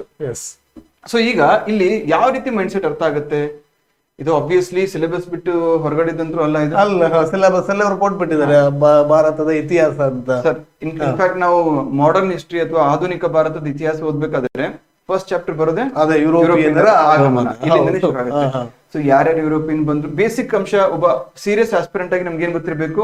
ಮೊದಲನೇದಾಗಿ ಯಾವ್ಯಾವ ಯುರೋಪಿಯನ್ರು ಬಂದ್ರು, ಮೊದಲು ಯಾರು ಬಂದ್ರು, ಎರಡನೇವ್ರು ಯಾರು ಬಂದ್ರು, ಕೊನೆಯದಾಗಿ ಯಾರು ಬಂದ್ರು, ಅಂಡ್ ಮೊದಲು ಯಾರು ಹೋದ್ರು, ಕೊನೆಯದಾಗಿ ಯಾರು ಹೋದ್ರು, ಇಷ್ಟು ಗೊತ್ತಿರ್ಲೇಬೇಕು. ಇದು ಗೊತ್ತಿಲ್ಲ ಅನ್ನಕ್ ಹೋಗ್ಬಾರ್ದು ಮತ್ತೆ ತಪ್ಪಾಗುತ್ತೆ. ಸೊ ಹಂಗಾಗಿ ಇಷ್ಟು ಗೊತ್ತಾದ್ಮೇಲೆ ಯುರೋಪಿಯನ್ ಯಾಕೆ ಬಂದ್ರು, ಬೇಸಿಕಲಿ ಟ್ರೇಡ್ ಮಾಡ್ಲಿಕ್ಕೆ, ವ್ಯಾಪಾರಕ್ಕೆ. ಸೊ ವ್ಯಾಪಾರ ಮಾಡ್ಲಿಕ್ಕೆ ಬಂದ್ಮೇಲೆ they started looking for settlements ಅಲ್ಲ. ಹೌದು, ಅವರು ವೇರ್ ಹೌಸಸ್. ಸೊ ಲೋಕಲ್ ರಾಜರುಗಳ ಜೊತೆಗೆ ಅವ್ರು ಏನ್ ಮಾಡಿದ್ರು, ಒಂದು ಸಂಬಂಧವನ್ನ ಬೆಳೆಸ್ಕೊಳಕ್ ಶುರು ಮಾಡಿದ್ರು. ಸಂಬಂಧ ಬೆಳೆಸ್ಕೊಂಡು ಕೆಲವೊಂದಿಷ್ಟು ಭಾಗಗಳಿಗೆ ಅವ್ರು ಸೀಮಿತ ಆಗ್ತಾ ಹೋದ್ರು. ಅದ್ರ ಮುಖಾಂತರ ಅವ್ರು ತಂದಿರತಕ್ಕಂತಹ ಪದಾರ್ಥಗಳನ್ನ ನಮ್ ಜೊತೆ ಟ್ರೇಡ್ ಮಾಡ್ಬೇಕು, ಅಂಡ್ ನಮ್ಮಲ್ಲಿ ಖರೀದಿ ಮಾಡತಕ್ಕಂತಹ ಪದಾರ್ಥಗಳನ್ನ ವಾಪಸ್ಸು ತಾಯ್ನಾಡಿಗೆ ತಗೊಂಡು ಹೋಗ್ಬೇಕು ಅಂದ್ರೆ ಆ ವೇರ್ ಹೌಸ್ ಕಟ್ಟಿದಾಗ ಈ ಯುರೋಪಿಯನ್ರ ಮಧ್ಯೆ ಒಬ್ಬರಿದ್ದಾಗ ಏನೋ ಪ್ರಾಬ್ಲಮ್ ಇರಲಿಲ್ಲ. ಡಚ್ ಬರ್ತಾರೆ, ಪೋರ್ಚುಗೀಸ್ ಬರ್ತಾರೆ, ಫ್ರೆಂಚ್ ಬರ್ತಾರೆ, ಡ್ಯಾನಿಶ್ ಬರ್ತಾರೆ, ಬ್ರಿಟಿಷ್ ಬರ್ತಾರೆ. ಇವ್ರ ಮಧ್ಯೆನೆ ಯಾವಾಗ ಒಂದು ವಾತಾವರಣ ಬಿಗಡಾಯಿಸುತ್ತೋ, ಯುದ್ಧಗಳು ಆರಂಭವಾಗ್ತಾವೋ, ಮತ್ತೆ ಜೊತೆಗೆ ಲೋಕಲ್ ಲೀಡರ್ಸ್ ಜೊತೆಗೆ ಯುದ್ಧ ಆರಂಭ ಆಗುತ್ತೋ, ಒಂದು ಫೋರ್ಟ್ ಅನ್ನ ಬಿಲ್ಡ್ ಮಾಡಕ್ ಶುರು ಮಾಡಿದ್ರು. ಕಾನ್ಸೆಪ್ಟ್ ಅಲ್ಲಿಂದ ಶುರು ಆಯ್ತು, ರಕ್ಷಣೆ ಮಾಡ್ಲಿಕ್ಕೆ. ಇಲ್ಲಾಂದ್ರೆ ಈಗ ನಾನು ಯಾರೋ ಬೇರೊಬ್ರು ಸೈಟ್ ಹೋಗಿ ನಾನು ಮನೆ ಕಟ್ಕೋತೀನಿ ಅಂದ್ರೆ ಬಿಡ್ತಾರೆ. ಬೇಕಾದ್ರೆ ಮನೆ ಓನರ್ ಕುಸಲಾಯಿಸಿ ಇಷ್ಟು ದುಡ್ಡು ಕೊಟ್ಟು ನಿಮ್ಗೂ ಇಷ್ಟು ಲಾಭ ಇದೆ, ನಾನು ಮನೆ ಕಟ್ಕೋತೀನಿ, ಇಷ್ಟು ದಿನ ಇರ್ತೀನಿ, ಆಮೇಲೆ ನಿಮ್ಗೆ ಬಿಟ್ಟು ಹೋಗ್ತೀನಿ ಅಂದ್ರೆ ಇಲ್ ಬಿ ಕನ್ವಿನ್ಸ್ಡ್. ಸೊ ಆ ರೀತಿ ಈ ಒಂದು ಏನು ಬಿಸ್ನೆಸ್ ಸೆಟ್ ಶುರು ಆಯ್ತು. ಸೊ ಹಾಗಾಗಿ ಇಲ್ಲಿ ನಾವು ಯಾವ ರೀತಿ ಓದ್ಬೇಕು ಸರ್ ಅಂತ ಹೇಳಿದ್ರೆ, ಮೊದಲನೇದಾಗಿ ಕ್ವಶನ್ ಏನಿದೆ, which of the following places where the business centres of Dutch ಅಂತ ಕೇಳಿದ್ರು. ಸೊ ಈ ರೀತಿ ಅರ್ಥ ಮಾಡ್ಕೊಳ್ಳೋದಕ್ಕೆ ಒಂದು ಸಿಂಪಲ್ ಅಪ್ರೋಚ್ ಇಟ್ಕೊಂಡಿದ್ದೆ ನಾನು UPSC ಪ್ರಿಪೇರ್ ಆಗುವಾಗ. ನಾನು ಯಾವ ತರ ಓದ್ತಿದ್ದೆ ಅಂತ ಹೇಳಿದ್ರೆ, ಎಲ್ಲವನ್ನ ಸಾಧ್ಯವಾದಷ್ಟು ಮೈಂಡ್ ಮ್ಯಾಪ್ಸ್ ಮುಖಾಂತರ ಓದ್ತಾ ಇದ್ದೆ ಸರ್ ನಾನು. ಹೆಂಗಂದ್ರೆ ಈಗ ರಫ್ಲಿ ಅರ್ಥ ಮಾಡ್ಕೊಳ್ಳಿ, ಈ ರೀತಿ ಒಂದು ಇಂಡಿಯಾ ಮ್ಯಾಪ್ ಇದೆ, ರೈಟ್? ಇಂಡಿಯಾ ಮ್ಯಾಪ್ ಇದೆ. ಇದರಲ್ಲಿ ನಾರ್ತ್ ಇಂಡಿಯಾಗೆ ಯಾರಾದ್ರೂ ಬ್ರಿಟಿಷರು ಅಥವಾ ಯುರೋಪಿಯನ್ರು ಬಂದಿದ್ರ? ಡೈರೆಕ್ಟ್ ಆಗಿಲ್ಲ. ಬಂದಿದ್ದಲ್ಲಿ ಸೌತ್ ಇಂಡಿಯಾದಲ್ಲಿ. ಸೊ ಹಂಗಾಗಿ ಒಂದ್ 4 ರೀಜನ್ ಅಂತ ಡಿವೈಡ್ ಮಾಡ್ಕೊಂಡಿದ್ದೆ. ಪ್ರಮುಖವಾಗಿ ಈ ರೀಜನ್ ಏನಿದೆಯಲ್ಲ, ಇಲ್ಲಿ ಬ್ರಿಟಿಷ್ ಬಂದಿದ್ರು. Very good. ನೆನಪು ಉಳಿಯುತ್ತೆ ಸರ್, ಹಿಂಗ್ ಮಾಡೋದ್ರಿಂದ ನೆನಪು ತುಂಬಾ ಉಳಿಯುತ್ತೆ. Yes sir. ಈ ರೀಜನ್ ಏನಿದೆ ಇಲ್ಲಿ ಪೋರ್ಚುಗೀಸ್ ಬಂದಿದ್ರು. ಬಿಕಾಸ್ ನಮ್ಮ ಈ ಗೋಲ್ಕೊಂಡ ಆಗಿರ್ಬೋದು ಅಥವಾ ಬಿಜಾಪುರ ಸುಲ್ತಾನ್ಗಳಾಗಿರ್ಬೋದು, ಅವ್ರು ಏನ್ ಮಾಡ್ತಾರೆ, ಪೋರ್ಚುಗೀಸರಿಗೆ ಈ ಗೋವಾ ಎಲ್ಲ ಬಿಟ್ಕೊಡ್ತಾರಲ್ಲ, ಇವರು ಕೃಷ್ಣ ದೇವರಾಜ. ಎಕ್ಸಾಕ್ಟ್ಲಿ. ಸೊ ಆಮೇಲೆ ಈ ಡಚ್ಚರು ಈ ರೀಜನ್ ಬಂದಿದ್ರು, ಫ್ರೆಂಚರು ಈ ರೀಜನ್, ಮತ್ತೆ ಈ ರೀಜನ್ ಆಲ್ಮೋಸ್ಟ್ ಪಾಂಡಿಚೇರಿ ಎಲ್ಲ ನೋಡ್ತೀವಲ್ಲ, ಕೊನೆವರೆಗೂ ಈಗೂ ಕೂಡ ಪಾಂಡಿಚೇರಿಯಲ್ಲಿ ಈ ಫ್ರೆಂಚರ್ ಆರ್ಕಿಟೆಕ್ಚರ್, ಪೋರ್ಚುಗೀಸರದು ಕಾಣಬಹುದು. ಈ ರೀತಿ ಅರ್ಥ ಮಾಡ್ಕೊಳ್ತೀವಿ. ಸೊ ಇದು ಕಾನ್ಸೆಪ್ಟ್. ಸೊ ನೀವು ಯಾವ ರೀತಿ ಓದ್ಬೇಕು ಅಂದ್ರೆ, ಒಂದು ಥೀಮ್ ಓದಿದಾಗ ಆ ಥೀಮ್ ಅನ್ನ ನಿಮ್ಗೆ ಅರ್ಥ ಆಗೋ ರೀತಿಯಲ್ಲಿ ಓದ್ಬೇಕು. ಅದನ್ನ ಬಿಟ್ಟು ನೀವು ಒಬ್ಬ ಸ್ಕೂಲಲ್ಲಿ ಓದ್ತಾ ಇರ್ತಕ್ಕಂತಹ ವಿದ್ಯಾರ್ಥಿ ರೀತಿ ಓದಕ್ ಹೋಗ್ಬಾರ್ದು. ಈಗ ಲರ್ನಿಂಗ್ ಅಲ್ಲಿ 3 ವಿಧ ಬರುತ್ತೆ. ಒಂದು ಮೆಮರಿ ಲೆವೆಲ್, ಮತ್ತೊಂದು ಅಂಡರ್ಸ್ಟ್ಯಾಂಡಿಂಗ್ ಲೆವೆಲ್, ಮೂರನೇದು ರಿಫ್ಲೆಕ್ಟಿವ್ ಲೆವೆಲ್. ಮೆಮರಿ ಲೆವೆಲ್ ಅಂದ್ರೆ ಸ್ಕೂಲ್ ಎಲ್ಲ ಕಲ್ಸಿರ್ತಾರಲ್ಲ, A for apple, B for B for ball, ಹಿಂಗೆಲ್ಲ ಸರ್. ಹಿಂಗೆ ಹೇಳ್ಬೋದಾ? ಗಂಗಾರಿವರ್ಣ ಉಪನದಿಗಳು, ಗಂಗಾರಿವರ್ಣ ಉಪನದಿಗಳು, ಗಂಗಾರಿವರ್ಣ ಉಪನದಿಗಳು. Understanding level. ಅಂಡರ್ಸ್ಟ್ಯಾಂಡಿಂಗ್ ಲೆವೆಲ್ ಹೆಂಗ್ ಬರುತ್ತೆ? ಗಂಗಾ ನದಿ ಮೊದಲು ಪಶ್ಚಿಮಕ್ಕೆ ಹರಿದು ಆಮೇಲೆ ಪೂರ್ವಕ್ಕೆ ತಿರುಗಿ ಈ ರಾಜ್ಯಗಳ ಮುಖಾಂತರ ಬರುತ್ತೆ. ಆಮೇಲೆ ಅದು ಪ್ಲೇನ್ಸ್ ಗಳ ಮುಖಾಂತರ ಹಾದೋಗಿ ಬೇ ಆಫ್ ಬೆಂಗಾಲ್ ಸೇರ್ಕೊಳ್ಳುತ್ತೆ. ಅಲ್ಲಿ ಅದೇನಾಗುತ್ತೆ, ಬೇರೆ ಬೇರೆ ಪ್ಯಾಟರ್ನ್ಸ್ ಅನ್ನ ಕ್ರಿಯೇಟ್ ಮಾಡುತ್ತೆ. Understanding level. ರಿಫ್ಲೆಕ್ಟಿವ್ ಲೆವೆಲ್ ಅಂದ್ರೆ ಗಂಗಾ ನದಿ ಈ ತರ ಹರಿಬೇಕಾದ್ರೆ ಅಲ್ಲಿ ಜಿಯೋಮಾರ್ಫಾಲಜಿ ಅಥವಾ ಭೂರಚನೆ ಯಾವ ರೀತಿ ಆಯ್ತು, ಎಷ್ಟು ಹೆಂಗಿರ್ಬೇಕು, ಈಗ ಅದರಿಂದ ಅದ್ರ ಮೇಲೆ ಬಿಹಾರ್ ಎಕನಾಮಿ, ಆಮೇಲೆ UP economy, West Bengal economy ಯಾವ ರೀತಿ ಸ್ಥಿತಗೊಂಡಿದೆ, ಅಂಡ್ ಇದರಿಂದ ಅಲ್ಲಿ ಬೇರೆ ಬೇರೆ ಡ್ಯಾಮ್ಸ್ ಎಲ್ಲ ಕಟ್ಟಿದ್ದಾರೆ. ಈ ರೀತಿ ಎಲ್ಲ ಇದೆ ಸರ್. ಹಂಗಂದ್ರೆ ಸಾರಿ ಇಂಟರಪ್ಷನ್ ಮಾಡೋದಕ್ಕೆ, ಹಾಗಿದ್ರೆ ಈಗ ತುಂಬಾ ಬೆಸ್ಟ್ ವೇ ಅಂದ್ರೆ ಸರ್ ಹಾಗಿದ್ರೆ ರಿಫ್ಲೆಕ್ಟಿವ್ ಲೆವೆಲ್ ಅನ್ಬೋದು. 100%. ಯಾಕಂದ್ರೆ ರಿಫ್ಲೆಕ್ಟಿವ್ ಲೆವೆಲ್ ಅಲ್ಲಿ ಒಬ್ಬ ಲರ್ನರ್ ಯಾರು ಕಲಿತಾ ಇರ್ತಾರಲ್ಲ, he or she should be independent, ಸ್ವತಂತ್ರವಾಗಿ ಓದ್ಬೇಕು. ಯಾಕಂದ್ರೆ ನಿಮ್ ಪರೀಕ್ಷೆಗೆ ನಿಮ್ ಜೀವನಕ್ಕೆ ಓದ್ತಾ ಇದೀರಾ, ಮೆಮರಿ ಲೆವೆಲ್, ಅಂಡರ್ಸ್ಟ್ಯಾಂಡಿಂಗ್ ಲೆವೆಲ್ ದಾಟಿ ರಿಫ್ಲೆಕ್ಟಿವ್ ಲೆವೆಲ್ ಅಂದ್ರೆ ಯಾರೋ ಒಬ್ರು ಬಂದು ನಮ್ಗೆ ಈ ಕಾನ್ಸೆಪ್ಟ್ ಎಕ್ಸ್ಪ್ಲೈನ್ ಮಾಡಿ ಅಂತ ಹೇಳಿದ್ರೆ, you should be able to explain in your own way. Yes. ಹಾಗಾಗಿ UPSC ask what according to you, not according to Laxmikanth. ಇದೆ ಅಲ್ವಾ ಸರ್, ವಿಮರ್ಶಾತ್ಮಕವಾಗಿ ವಿಶ್ಲೇಷಣೆ ಮಾಡಿ ಅಂತ ಹೇಳೋದು, ಚೇಂಜಸ್ ಅದೇ ಸಬ್ಜೆಕ್ಟಿವ್ ಇಂಡಿ. ಎಕ್ಸಾಕ್ಟ್ಲಿ. ಸೊ ಹಂಗಾಗಿ ಆ ರೀತಿ ಓದ್ಬೇಕು ನಾವಿಲ್ಲಿ. ಇಲ್ಲಿ ನೋಡಿ, ನಾನು ಆ ಒಂದು ಮ್ಯಾಪ್ ತೋರಿಸಿದ್ನಲ್ಲ, ಆ ಮ್ಯಾಪ್ ನ ಬೇಸಿಸ್ ಮೇಲೆ ಮೋರ್ ಆರ್ ಲೆಸ್, ಈಗ ನಾನು ಖಂಡಿತವಾಗಿ ಹೇಳ್ತಾ ಇಲ್ಲ ಡಚ್ರು ಸೌತ್ ಇಂಡಿಯಾ ಕನ್ಫೈನ್ಡ್ ಆಗಿದ್ದಾರೆ ಅಂತ ಹೇಳಿದ್ರೆ ಈ ಕಡೆ ಅಹಮದಾಬಾದ್ ಹೋಗಿಲ್ಲ, ಸೂರತ್ ಹೋಗಿಲ್ಲ ಅಂತಲ್ಲ, ಹೋಗಿದ್ರು. ಬಟ್ ಅವರ ಪ್ರಮುಖ ನೆಲೆಗಳು ಅಂತ ನಾವು ತಿಳ್ಕೊಳ್ಬೇಕಾಗುತ್ತೆ. ಮೇಜರ್ ಈಗ ಲೈಕ್ ಸರ್, ಈಗ ಹಾವೇರಿಯಲ್ಲಿ ಕೂಡ ಬ್ಲಾಕ್ ಸಾಯಿಲ್ ತುಂಬಾ ಅಂತ ಹೇಳ್ತೀವಿ. ಇದ್ರ ಅರ್ಥ ಏನಲ್ಲ, ಹಾವೇರಿಯಲ್ಲಿ ಕೆಂಪು ಮಣ್ಣು ಸಿಗಲ್ಲ ಅಂತ ಅಲ್ಲ. Yes, majority. Exactly sir. So ಹಂಗಾಗಿ ಇಲ್ಲಿ ಇದನ್ನ ನಾವು ನೋಡಿದಾಗ, which of the following places where the centres of Dutch ನೋಡ್ಕೊಂಡು ಹೋಗಿ. ಮಚ್ಲಿಪಟ್ನಮ್, ದೀವ್, ದಾಮನ್, ಸೂರತ್ ಡಚ್ ರಿಲೇಟೆಡ್ ಅನ್ಸುತ್ತಾ? ಇಲ್ಲ. ಸೂರತ್, ಆಗ್ರಾ, ಅಹಮದಾಬಾದ್, ಬಾಂಬೆ ಅಂತ ಬಂದಾಗ ಇವೆಲ್ಲ ಏನು ಬ್ರಿಟಿಷ್ ಆಟೋಮೆಟಿಕ್ಲಿ ಅನ್ಕೋಬಹುದು. ಸೊ ಎ ಹೋಯ್ತು, ಬಿ ಹೋಯ್ತು. ಹುಲಿಕತ್ತು ಪಾಂಡಿಚೇರಿ ಚಂದ್ರನಗರ್ ಇದು ಒಂದು ನೋಡಿದ್ರೆ ಸಾಕು ಅನ್ಕೊಂತೀನಿ ಸರ್, ಇದಲ್ವಾ? ಪಾಂಡಿಚೇರಿ ಒಂದು ನೋಡ್ಕೊಂಡ್ರೆ ಸಾಕು. ಫ್ರೆಂಚ್ ಇದ್ದು. ಸೊ ಇದನ್ನು ಎಲಿಮಿನೇಟ್ ಮಾಡಿ. ಎಸ್. ಸೊ ಉಳಿದಿದ್ದು ಯಾವುದು? ಹುಲಿಕತ್ತು, ಸೂರತ್, ಮಚಿಲಿಪಟ್ಟಣಂ, ನಾಗಪಟ್ಟಿನಂ. ಈಗ ವಿದ್ಯಾರ್ಥಿಗಳು ತಪ್ಪೆಲ್ಲಿ ಮಾಡ್ತಾರೆ ಹೇಳಿ? ಆಸ್ಪಿರೆಂಟ್ಸ್ ಆಗಿ ನೀವು ಮುಂಚೆನೆ ಹೇಳಿದಾನೆ ಈಗೋ ಮೇಲೆ ತಗೊಂಡ್ಬಿಡ್ತಾರೆ. ಪ್ರತಿಯೊಂದು ಪುಲಿಕತ್ ಎಲ್ಲಿ ಬರುತ್ತೆ, ಸೂರತ್ ಎಲ್ಲಿ ಬರುತ್ತೆ, ಮಚಿಲಿಪಟ್ಟಣಂ ಎಲ್ಲಿ ಬರುತ್ತೆ, ಇವೆಲ್ಲ ಮೂರು ಗೊತ್ತಿದ್ದು ನಾಗಪಟ್ಟಿನಂ ಅವ್ನಿಗೆ ಹೆಸರು ಗೊತ್ತಿಲ್ಲ ಅಂದ್ರೆ ಅದು ಗುಜರಾತ್ ಅಲ್ಲಿ ಬರುತ್ತಾ, ವೆಸ್ಟ್ ಬೆಂಗಾಲ್ ಅಲ್ಲಿ ಬರುತ್ತೆ, ಅದೆಲ್ಲ ಅವಶ್ಯಕತೆ ಇಲ್ಲ. ನಿಮಗೇನ್ ಬೇಕು? ಮೋಸ್ಟ್ ಪ್ರೊಬಬಲ್ ಆನ್ಸರ್ ನ ಕಂಡುಹಿಡಬೇಕು. ಸೊ ಇಲ್ಲಿ ಪಾಂಡಿಚೇರಿ ನೋಡಿ ಎಲಿಮಿನೇಟ್ ಮಾಡಿದ್ರಿ, ಬಾಂಬೆ ನೋಡಿ ಎಲಿಮಿನೇಟ್ ಮಾಡ್ರಿ, ಇಲ್ಲಿ ಸೂರತ್ ನೋಡಿ ಎಲಿಮಿನೇಟ್ ಮಾಡಿದ್ರಿ, ಮಾಡಿದ್ರಲ್ಲ. ಸೊ ಉಳಿದಿರೋದು ಯಾವ ಸರ್ ಇಲ್ಲಿ? ಉಳಿದಿದ್ದು ಫೋರ್ತ್. ರೈಟ್. ಹಾಗಾಗಿ fourth one is right one. So ಏನ್ ಹೇಳಕ್ ಹೊರಟೆ ಅಂತ ಹೇಳಿದ್ರೆ, ಹಿಸ್ಟ್ರಿ ಮೇಲೆ ಅದು ಯುರೋಪಿಯನ್ನರ ಆಗಮನ ಅಥವಾ ಎಂಟ್ರಿ ಆಫ್ ದಿ ಯುರೋಪಿಯನ್ಸ್ ಮೇಲೆ ಕ್ವಶನ್ ಬಂತು. ಇದನ್ನ ಒಂದು ಥೀಮ್ ಅಂತ ಐಡೆಂಟಿಫೈ ಮಾಡ್ತೀನಿ ನಾನು. ಯಾಕೆ ಅಂತ ಕೇಳಿಸ್ತೀರಿ ನೀವು? ಯಾಕೆ ಅಂತ ಹೇಳಿದ್ರೆ ಈ ಥೀಮ್ ಅಡಿಯಲ್ಲಿ ಹಲವಾರು ಪರೀಕ್ಷೆಗಳಲ್ಲಿ, ಆಲ್ಮೋಸ್ಟ್ ಎಲ್ಲಾ ಪರೀಕ್ಷೆಯಲ್ಲೂ ಕೂಡ ಒಂದು ಪ್ರಶ್ನೆ ಬರುತ್ತೆ. ಬಿಕಾಸ್ ಮಾಡರ್ನ್ ಹಿಸ್ಟ್ರಿ ಅಂತ ಡಿವೈಡ್ ಮಾಡಿದಾಗ ಆರಂಭ ಆಗೋದೇ ಅಲ್ಲಿಂದ. ಹೌದು, ಮೇಜರ್ ಆಗಿ. ಸೊ ಇದ್ರಲ್ಲಿ ಏನೇನು ಓದ್ಕೋಬೇಕು sir? Entry of Europeans. European entry. ಇದರಲ್ಲಿ ಯಾರ್ಯಾರು ಬಂದ್ರು, ಫಸ್ಟ್ ಯಾರು ಬಂದ್ರು, ಸೆಕೆಂಡ್ ಯಾರು ಬಂದ್ರು, ಲಾಸ್ಟ್ ಯಾರು ಹೋದ್ರು, ಇವು ಬೇಸಿಕ್. ಯೂಶುವಲಿ ಅದನ್ನ ಸರ್ ಫ್ಲೋ ಚಾರ್ಟ್ ಅಲ್ಲಿ ಓದ್ಕೊಂಡ್ರೆ ಇನ್ನು ಚೆನ್ನಾಗಿರುತ್ತೆ. ಎರಡನೇ ಥೀಮು ಇಂಪಾರ್ಟೆಂಟ್ ಯುರೋಪಿಯನ್ ಈ ಸಂಸ್ಥಾನಗಳು ಅಥವಾ ಯುರೋಪಿಯನ್ಸ್ ಯಾರು ಇದ್ರಲ್ಲ, ಪ್ರೆಸಿಡೆನ್ಸಿಸ್, ಪೋರ್ಟ್ಸ್ ಕೇಳ್ಬೋದು. ಎಕ್ಸಾಕ್ಟ್ಲಿ. ಅವರು ಯಾವ್ಯಾವ ಪೋರ್ಟ್ಗಳನ್ನ, ಯಾಕಂದ್ರೆ ಈಗ ಇಂಪಾರ್ಟೆಂಟ್ ನಾವು ಆಮೇಲೆ ಇದು ಸರ್ ಈಗ ಪೋರ್ಟ್ಸ್ ಅಂತ ಬಂದಾಗ ನಾನು ನೋಡ್ತಾ ಇದ್ದೆ UPSC ಅಲ್ಲಿ ಎನಿಷಿಯಂಟ್ ಕೂಡ ಕೇಳ್ತಾರೆ some time. Exactly exactly. So ಹಂಗೆ. ಆಮೇಲೆ ಇಲ್ಲಿ ಮೂರನೇದೇನ್ ಬರುತ್ತೆ ಅಂತ ಹೇಳಿದ್ರೆ, ಇವರು ಇದರಲ್ಲಿ ಈ ಪ್ರಮುಖ ಒಂದು ಯುರೋಪಿಯನ್ಸ್ ಅಲ್ಲಿ ಬೇರೆ ಬೇರೆ ಗವರ್ನರ್ ಜನರಲ್ಸ್, ಅದು ವೈಸ್ರಾಯ್. Yes sir. ಎಲ್ಲಾ ಗವರ್ನರ್ ಜನರಲ್ಸ್ ವೈಸ್ರಾಯ್ಸ್ ಬೇಕಾಗಿಲ್ಲ, ಎಲ್ಲರೂ ಅವಶ್ಯಕತೆ ಇಲ್ಲ. ಫಾರ್ ಎಕ್ಸಾಂಪಲ್, ಯಾರ ಒಂದು ಆಳ್ವಿಕೆಯಲ್ಲಿ, ಯಾವ ಪೋರ್ಚುಗೀಸ್ ದೊರೆಯ ಆಳ್ವಿಕೆಯಲ್ಲಿ, ಗವರ್ನರ್ ಜನರಲ್ ಆಳ್ವಿಕೆ, ಮೇಜರ್ ರೆವಲ್ಯೂಷನ್, ಮೇಜರ್ ಚೇಂಜಸ್, ಗೋವಾನ ಬಿಟ್ಕೊಡ್ಲಾಯ್ತು, ಬಿಜಾಪುರ ಸುಲ್ತಾನ. ಐ ಥಿಂಕ್ UPSC ಪ್ರಿಲಿಮ್ಸ್ ಅಲ್ಲಿ ಕೂಡ ಕೇಳಿದ್ದಾರೆ. ಸೊ ಇಂತ ಇಲ್ಲಿ ಕೇಳಿದ್ದಾರೆ ಅಂತ ಹೇಳಿದ್ರಲ್ಲ, on what basis you are able to tell? Because you knew how questions are asked. Exactly ಈ ಮೈಂಡ್ ಸೆಟ್ ಪ್ರತಿಯೊಬ್ಬ ಆಸ್ಪಿರೆಂಟ್ಗೂ ಬರ್ಬೇಕು. ಈ ಮೈಂಡ್ ಸೆಟ್ ಬಂದಾಗ ಈಗ ನಿಜವಾದ ಕಾಂಪಿಟೇಷನ್ ಈ ಲೆವೆಲ್ ಬಂದಿಲ್ಲ. ಯಾವಾಗ ಎಲ್ಲಾ ಆಸ್ಪಿರೆಂಟ್ಸ್ ಈ ಒಂದು ಅಪ್ರೋಚ್ ಅನ್ನ ಮೈಗೂಡಿಸ್ಕೊಳ್ತಿರೋ ಅವಾಗ ರಿಯಲ್ ಕಾಂಪಿಟೇಷನ್ ಶುರು ಆಗುತ್ತೆ. ಏನಿದೆ competition, this is nothing, right? So ಇದು ತುಂಬಾ ಕಷ್ಟ. ಹೇಳೋರು ನಮಗೂ ಕಷ್ಟ, ಮಾಡೋರು ನಿಮ್ಗೂ ಕಷ್ಟ. ಬಿಕಾಸ್ ಈಸಿ ಕೈಗೆ ಯಾವ್ದು ಈಸಿಯಾಗಿ ಸಿಗುತ್ತೋ ಅದನ್ನೇ ನಾವು ನಾನು ಅಷ್ಟೇ ಸರ್.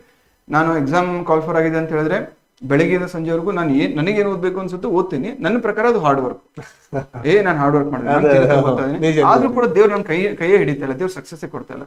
ಬಟ್ ದೇವ್ರು ಕೊಟ್ಟಿದ್ದಾನೆ ಅವಕಾಶ, ಎಕ್ಸಾಮ್ ಕೊಟ್ಟಿದ್ದಾನೆ, ಓದುವಂತ ಸಾಮರ್ಥ್ಯ ಕೊಟ್ಟಿದ್ದಾನೆ, ಕಲಿಸುವಂತಹ ಪೇರೆಂಟ್ಸ್ ಅನ್ನು ಕೊಟ್ಟಿದ್ದಾನೆ.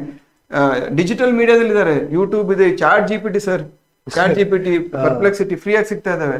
ಇಂಥ ಜಮಾನದಲ್ಲೂ ಕೂಡ ನಿಮ್ಗೆ ಆಗ್ತಾ ಇಲ್ಲ ಅಂತ ಹೇಳಿದ್ರೆ ನಿಮ್ಮ ಅಪ್ರೋಚ್ ಅಲ್ಲೂ ಸ್ವಲ್ಪ ಸುಧಾರಣೆ ಮಾಡಬೇಕಾದಂತ ಅವಶ್ಯಕತೆ. We have to change, but not the goal. Yes. So ಹಂಗಾಗಿ ಗವರ್ನರ್ ಜನರಲ್, ವೈಸ್ರಾಯ್ಸ್. ಆಮೇಲೆ ನಾಲ್ಕನೇದು ಅವರ ಫೋರ್ಟ್ಸ್ ಮೇಲೆ ಪ್ರಶ್ನೆ ಬಂದಿದೆ ಸರ್. ಫೋರ್ಟ್ಸ್ ಅಲ್ಲಿ ಯಾವ ರೀತಿ ಪ್ರಶ್ನೆ ಬಂದಿದೆ ಅಂತ ಹೇಳಿದ್ರೆ, ಕೋಟೆಗಳು. ಸೊ ಯಾವ ರೀತಿ ಪ್ರಶ್ನೆ ಬರುತ್ತೆ ಅಂತ ಹೇಳಿದ್ರೆ, ಫೋರ್ಟ್ ಮೇಲೆ ಅವರ ಮೊದಲ ಫೋರ್ಟ್ ಎಲ್ಲಾಗಿತ್ತು, ಡಚ್ಚರ ಮೊದಲ fort. I think even sorry for interruption sir, UPSC was recurringly asking sir questions. Ports ಮೇಲೆ ಇದ್ರ ಮೇಲೆ ಕ್ವೆಶ್ಚನ್ ಕೇಳಿದ್ದಾರೆ, ಇದ್ರ ಮೇಲೆ ಕೇಳಿ ನೋಡಿ ಥೀಮ್ಸ್ ಎಷ್ಟು ವರ್ಕ್ ಆಗುತ್ತೆ. ಸೊ ಈ ರೀತಿ ಓದ್ಬೇಕಾಗುತ್ತೆ. ಇನ್ಫ್ಯಾಕ್ಟ್ ನಾನು ನಮ್ದು ಕ್ಲಾಸ್ ಬಗ್ಗೆ ಹೇಳ್ಬೇಕು, ಗ್ರೂಪ್ಸಿಗೆ GK ಪೇಪರ್ ಮತ್ತೆ ಕಮ್ಯುನಿಕೇಶನ್ ಪೇಪರ್ ಲಾಂಚ್ ಮಾಡಿದ್ವಲ್ಲ, ಅದರಲ್ಲಿ ನೀವು ಕೂಡ ಹ್ಯಾಂಡಲ್ ಮಾಡ್ತೀರಾ. ಸೊ ನಾವು ಅಪ್ರೋಚ್ ಈ ರೀತಿ ಇಟ್ಕೊಂಡಿರ್ತೀವಿ. ಬಿಕಾಸ್ ಒನ್ಸ್ ಅಗೇನ್ 2.5 ತಿಂಗಳು 3 ತಿಂಗಳಲ್ಲಿ ಎಂಟೈರ್ ಸಿಲೆಬಸ್ ಕವರ್ ಮಾಡ್ತೀವಿ ಅಂದ್ರೆ ಹಗಲು ರಾತ್ರಿ ಮಾಡಿ ನಾವು ಮಾಡ್ಬಿಡ್ಬಹುದು. ಬಟ್ ವಿದೌಟ್ ರಿವಿಷನ್ ಸಕ್ಸಸ್ ತುಂಬಾ ಕಡಿಮೆ, ತುಂಬಾ ರೇರೆಸ್ಟ್ ಆಫ್ ದಿ ರೇರ್. ಹಂಗಾಗಿ ಯಾವ್ದನ್ನ ರಿವಿಷನ್ ಮಾಡ್ಲಿಕ್ಕೆ ಸಾಧ್ಯ ಇದೆಯೋ ಅದನ್ನ ಮಾತ್ರ ಓದಿ ದಯವಿಟ್ಟು. ಯಾವ್ದನ್ನ ರಿವಿಷನ್ ಮಾಡಕ್ ಆಗಲ್ಲೋ ದಯವಿಟ್ಟು ಮುಟ್ಟಕ್ ಹೋಗಿ. ಯಾಕೆಂದ್ರೆ ಅದು ಅಫಿಷಿಯಲ್ ಆಗಿ ಕೂಡ ಸರ್ ಹೇಳಿದ್ದಾರೆ ಅನ್ಕೋತೀನಿ, ನಮ್ಮ IAS ಪ್ರಸನ್ನ ಕುಮಾರ್ ಸರ್ ಅವ್ರು ಹೇಳಿದ್ದಾರೆ, ಬಿಟ್ರೆ ಡಿಸೆಂಬರ್ ಇಲ್ಲಾಂದ್ರೆ ಜಾನ್ ಅಲ್ಲಿ ಮುಗಿಸ್ತೀವಿ ಅಂತ ಹೇಳಿದ್ದಾರೆ. So hope for the best, ಅವಾಗ್ಲೇ ಆಗ್ಲಿ ಅಂತ ನಾವು ಅನ್ಕೊಳ್ಳೋಣ. ಯಾಕಂದ್ರೆ ನೀವು ಬೇಗ ಚೆನ್ನಾಗಿ ಓದ್ತೀರ. ಸೊ ಈ ರೀತಿ ಕ್ವಶನ್ ಪೇಪರ್ ನ ಡಿಕೋಡ್ ಮಾಡ್ಬೇಕಾಗುತ್ತೆ ನೋಡಿ. ಸೊ ಇಲ್ಲಿ ಏನು ನಮಗೆ ಎಕ್ಸಾಕ್ಟ್ ಆನ್ಸರ್ ಗೊತ್ತಿಲ್ಲದೆ ಇದ್ರು ಕೂಡ ಒಂದೊಂದು ಇದು ಏನು ಸ್ಥಳಗಳು, ಫಾರ್ ಎಕ್ಸಾಂಪಲ್ ಈಗ ಸೂರತ್, ಬಾಂಬೆ, ಪಾಂಡಿಚೇರಿ, ಅದ್ರ ಬೇಸಿಸ್ ಮೇಲೆ ಯಾವ ಊರು ಅಂತ ಗೊತ್ತಾಯ್ತು ಅಲ್ವಾ ಸರ್? ಹಂಗಿದ್ರೆ ಈಗ ನಮ್ಗೆ ಏನ್ ಅನ್ಸ್ತು ಅಂದ್ರೆ, ಒಬ್ಬ ಆಸ್ಪಿರೆಂಟ್ ಎಷ್ಟು ವರ್ಷ ಓದ್ತಾನೆ ಅನ್ನೋದಕ್ಕಿಂತ ಆ ಗಿವನ್ ಟೈಮ್ ಒಳಗೆ ಎಷ್ಟು ಕಾಮ್ ಆಗಿರ್ತಾನೆ ಅನ್ನೋದ್ರ ಮೇಲೆ ಸಕ್ಸಸ್ ಡಿಪೆಂಡ್ ಆಗುತ್ತಲ್ಲ ಸರ್. ಯಾಕೆಂದ್ರೆ ನನ್ಗೆ ಅನ್ಸೋದೇನಂದ್ರೆ, ಸರ್ ಈಗ ಇದನ್ನೆಲ್ಲವನ್ನು ನಿಮ್ ಪ್ರಕಾರ ಈಗ ನಾವು ಓದಬೇಕು ಅಂದ್ರೆ ಸರ್ ನಾವು ಪೇಷನ್ಸ್ ಇರ್ಬೇಕು, ಕಾಮ್ನೆಸ್ ಇರ್ಬೇಕು, ಎಸ್ ಸರ್, ಅಂದ್ರೆ ಈಗೋ ಇರಬಾರ್ದು. ಎಸ್ ಸರ್, ಎಸ್ ಯಾವಾಗ ಮನುಷ್ಯನಲ್ಲಿ ಈಗೋ ಇರುತ್ತಲ್ಲ ಸರ್, ಇದು ಅವ್ನು ಏನ್ ಮಾಡ್ಬಿಡ್ತಾನೆ ಅಂದ್ರೆ ಇದು ನಂಗೆ ಗೊತ್ತು ಬಿಡ, ಇದಲ್ಲ ಇದಲ್ಲ ಇದಲ್ಲ ಇದನ್ನ ಮಾಡ್ಕೊಂಡು ಹೋಗ್ಬಿಡ್ತಾನೆ. Yes sir. ಸೊ ಹಂಗಾಗಿ ಈ ರಿಫ್ಲೆಕ್ಟಿವ್ ಲೆವೆಲ್ ಅಂತ ಹೇಳಿದ್ನಲ್ಲ, ಇದೇ ರೀಸನ್ ಸರ್. ಓದುವಾಗ ಬುಕ್ ಅಲ್ಲಿ ಏನ್ ಓದ್ತೀವಿ, ಮೆಮರಿ ಲೆವೆಲ್ ಅಲ್ಲಿ ಓಕೆ ಡಚ್ಚರು ಇಲ್ಲಿ ಬಂದ್ರು, ಮಚಿಲಿಪಟ್ಟಣಂ ಬಂದ್ರು, ಸೂರತ್ ಬಂದ್ರು, ಅದು ಬಂದ್ರು, ಇದು ಬಂದ್ರು ಓದ್ಕೊಂಡು ಹೋಗ್ತೀವಿ. ಸ್ವಲ್ಪ ತಡೆದು ನೀವು ಹೇಳ್ದಂಗೆ ಸಮಾಧಾನವಾಗಿ, ಬಹಳ ಸಮಾಧಾನ ಇರ್ಬೇಕಪ್ಪ. ಈಗ ಸಿಂಪಲ್ ಸರ್, ಇಂಡಿಯಾ ಮ್ಯಾಪ್ ಹಾಕೊಳ್ಳಿ, ಒಂದ್ ಕಡೆ ಮೊದಲು ಯಾರೋ ಪೋರ್ಚುಗೀಸ್ ಬಂದು ಇದಾರೆ ಅಂತ ಹೇಳಿದ್ಮೇಲೆ ಅಲ್ಲಿ ಡಚ್ಚರು ಡ್ಯಾನಿಶರು ಬಂದು ಸೇಮ್ ಪ್ಲೇಸ್ ಬಂದು ಚಿಕ್ಕ ಮಕ್ಕಳದ್ದು ಹಠ ಮಾಡಕ್ ಆಗತ್ತಾ? ಚಿಕ್ಕ ಮಕ್ಕಳು ಒಂದ್ ಆಟಿಕೆ ಇಟ್ಕೊಂಡಿರ್ತಾರೆ, ಅದನ್ನ ನೋಡಿ ನನಗೂ ಅದೇ ಬೇಕು ಅಂತ. ಅದು ಪ್ರಾಯಶಃ ಮುಂದೆ ಆಗುತ್ತದೆ ಅವರವ್ರ ಮಧ್ಯೆ ವ್ಯಾಪಾರ ಯುದ್ಧ ರೈಟ್. ಸೊ ಹಂಗಾಗಿ ಈ ರೀತಿ ಕಾಮನ್ ಸೆನ್ಸ್ ಕೂಡ ನಮ್ಗೆ ಅಪ್ಲೈ ಮಾಡಕ್ ಬರ್ಬೇಕು. ಅದು ಬರ್ಬೇಕಂದ್ರೆ ಸರ್, ಅದು ನಾವು ಹೇಳಿದ್ವಲ್ಲ, ಮೈಂಡ್ ಫ್ರೀ ಇರ್ಬೇಕು. Exactly sir. ಡಿಸ್ಟ್ರಾಕ್ಷನ್ಸ್ ಅವುಗಳಿಂದ ಹೊರಗಿರ್ಬೇಕಷ್ಟೇ. ಎಸ್ ಸರ್, ಸೆಕೆಂಡ್ ಕ್ವಶನ್, ಈಗ ನಿಮ್ಮ ಸಿಲೆಬಸ್. ಎಸ್ ನೋಡಿ, ಥ್ಯಾಂಕ್ ಯು ಸರ್. ಅಗೇನ್ ತುಂಬಾ ಇಂಪಾರ್ಟೆಂಟ್ ಟಾಪಿಕ್ಸ್, ತುಂಬಾ ಇಂಪಾರ್ಟೆಂಟ್ ಟಾಪಿಕ್ಸ್ ಅಪ್ಪ ಇದೆಲ್ಲ. ಸೊ ಏನು ಅಂದ್ರೆ ಇದನ್ನ ನಾವು ಬೇಕಾದ್ರೆ ಹೆಂಗೆ ಲಿಂಕ್ ಮಾಡಬಹುದು ಅಂದ್ರೆ, ಇದು ಕೆ ಕಸ್ತೂರಿ ರಂಗನ್ ಸಮಿತಿಯ ಮೇಲೆ ಬಂದಿರತಕ್ಕಂಥ ಕ್ವೆಶನ್. ಸರ್ ನಾವು ಅನ್ಕೊಳ್ತಾ ಇರ್ತೀವಿ ಈಗ ಆಕ್ಚುಲಿ. ಸೊ ಏನ್ ಅನ್ಕೊಳ್ತಾ ಇರ್ತೀವಿ ಅಂದ್ರೆ, ಭಾರತ ವಿಕಸಿತ ಭಾರತ ಆಗ್ಬೇಕು 2047, ಅಮೃತ ಕಾಲ ಭಾರತ ಆಗ್ಬೇಕು, 5 trillion economy, Karnataka 1 trillion economy, ಆಮೇಲೆ what you say that maritime vision 2030. So ಹಂಗೆ ಹಿಂಗೆ ಅಂತ ಅನ್ಕೊಳ್ತೀವಿ ಸರ್. ಆಗಿದ್ರೆ ಅಥವಾ ಗ್ರೀನ್ ಹೈಡ್ರೋಜನ್, ಆ ಹೈಡ್ರೋಜನ್, ಈ ಹೈಡ್ರೋಜನ್, ಹೌದಲ್ಲ, ಕರಿದು ಬಿಳಿದು ಎಲ್ಲ ಬೇರೆ ಬೇರೆ ಇದಾವ ತಾನೆ. Yes sir. ನೋ. ಸೊ ಹಾಗೆ ಸರ್, ಇವೆಲ್ಲ ಸಕ್ಸಸ್ ಆಗಬೇಕಾದ ಫೌಂಡೇಶನ್ ಏನ್ ಸರ್ ಆಗಿದ್ರೆ ನಮ್ಮ ಪರಿಸರ, ಎನ್ವೈರನ್ಮೆಂಟ್. ಹೌದಲ್ಲೇನ್ರಪ್ಪ? ಹಾಗಿದ್ರೆ ಆ ಪರಿಸರ ಎಷ್ಟು ಇಂಪಾರ್ಟೆಂಟ್ ಅಂದ್ರ ಮನುಷ್ಯ ಬದುಕಿದಾನೆ. ಹಾಗಿದ್ರೆ why planet is called Goldilocks planet? Because of resources. ಈ ರಿಸೋರ್ಸಸ್ ಬೇರೆ ಕಡೆ ಹುಡ್ಕೊಂಬರಿ ನೋಡೋಣ. ಮೇ ಬಿ ನಿಮಗೆ ಸರ್ ಕ್ರಸ್ಟ್ ಲೆವೆಲ್ ಮೆಟಾಲಿಕ್ ಅಥವಾ ನಾನ್ ಮೆಟಾಲಿಕ್ ಆ ತರ ಮಿನರಲ್ ಸಿಗ್ಬೋದು. ಆದ್ರೆ ಈ ಫಾರೆಸ್ಟ್ ಬೇಸ್ಡ್ ರಿಸೋರ್ಸಸ್ ಎಲ್ಲಿ ಸಿಗ್ತದ? ಲ್ಯಾಂಡ್ ರಿಸೋರ್ಸಸ್, ಭೂ ಸಂಪನ್ಮೂಲಗಳು ಎಲ್ಲಿ ಸಿಗ್ತಾವ ನಿಮಗೆ? ನಮ್ಮ ಮದರ್ ಅರ್ಥ, ಹಾಗೆ ತಾಯಿ ಅದು ಸರ್, ಭೂಮಿ ತಾಯಿ ಅಂತ ಕರಿತೀವಿ, ಅದಕ್ಕೆ ನಾವು ಹಾಗೆ. ಸೊ ಹಾಗಾಗಿ ಈ ತಾಯಿಯನ್ನ ರಕ್ಷಣೆ ಮಾಡೋ ಸರ್ ನಮ್ಮೆಲ್ಲರ ಕರ್ತವ್ಯ. ಆದ್ರೆ ಇತ್ತೀಚೆಗೆ ಸರ್ ಗ್ರೀಡ್, ದುರಾಸೆ, ಹೌದಲ್ರ, ಆ ಮನುಷ್ಯನ ದುರಾಸೆಯಿಂದ ಏನಾಗಿದೆಪ್ಪ ಅಂದ್ರೆ ಏನು, ಓಕೆ ಟೂರಿಸಂ ಮಾಡ್ಕೊಂತೀವಿ ಸರ್. ಅದ್ರ ಟೂರಿಸಂ ಹೆಂಗಿರುತ್ತೆ? ರೆಸ್ಪಾನ್ಸಿಬಲ್ ಇರಂಗಿಲ್ಲ, ಎಕೋ ಟೂರಿಸಂ ಇರಂಗಿಲ್ಲ. ಸೊ ಅದರಿಂದ ಫಾರೆಸ್ಟ್ ಹಾಳು ಮಾಡ್ತೀವಿ ಸರ್. ಲ್ಯಾಂಡ್ ರಿಫಾರ್ಮ್ಸ್ ಒಂದ್ ರೀತಿಯಿಂದ ಒಳ್ಳೇದು, ಒಂದ್ ರೀತಿಯಿಂದ ಸೊ ಇನ್ಇಕ್ವಾಲಿಟಿ ಕ್ರಿಯೇಟ್ ಮಾಡ್ತದ. ಯಾಕೆಂದ್ರೆ 109ನೇ ಸೆಕ್ಷನ್ ಅಂತ ನಾವ್ ಹೇಳಿದ್ವಿ ಸರ್. ಹಿಂಗೆ ನಮ್ಮ ದುರಾಸೆಯಿಂದ ನಮಗೋಸ್ಕರ ನಾವ್ ಏನ್ ಮಾಡ್ತಾ ಇದೀವಿ ಅಂದ್ರೆ ಎನ್ವಿರಾನ್ಮೆಂಟ್ ಅನ್ನ ಡೆಸ್ಟ್ರಾಯ್ ಮಾಡ್ತಾ ಇದೀವಿ.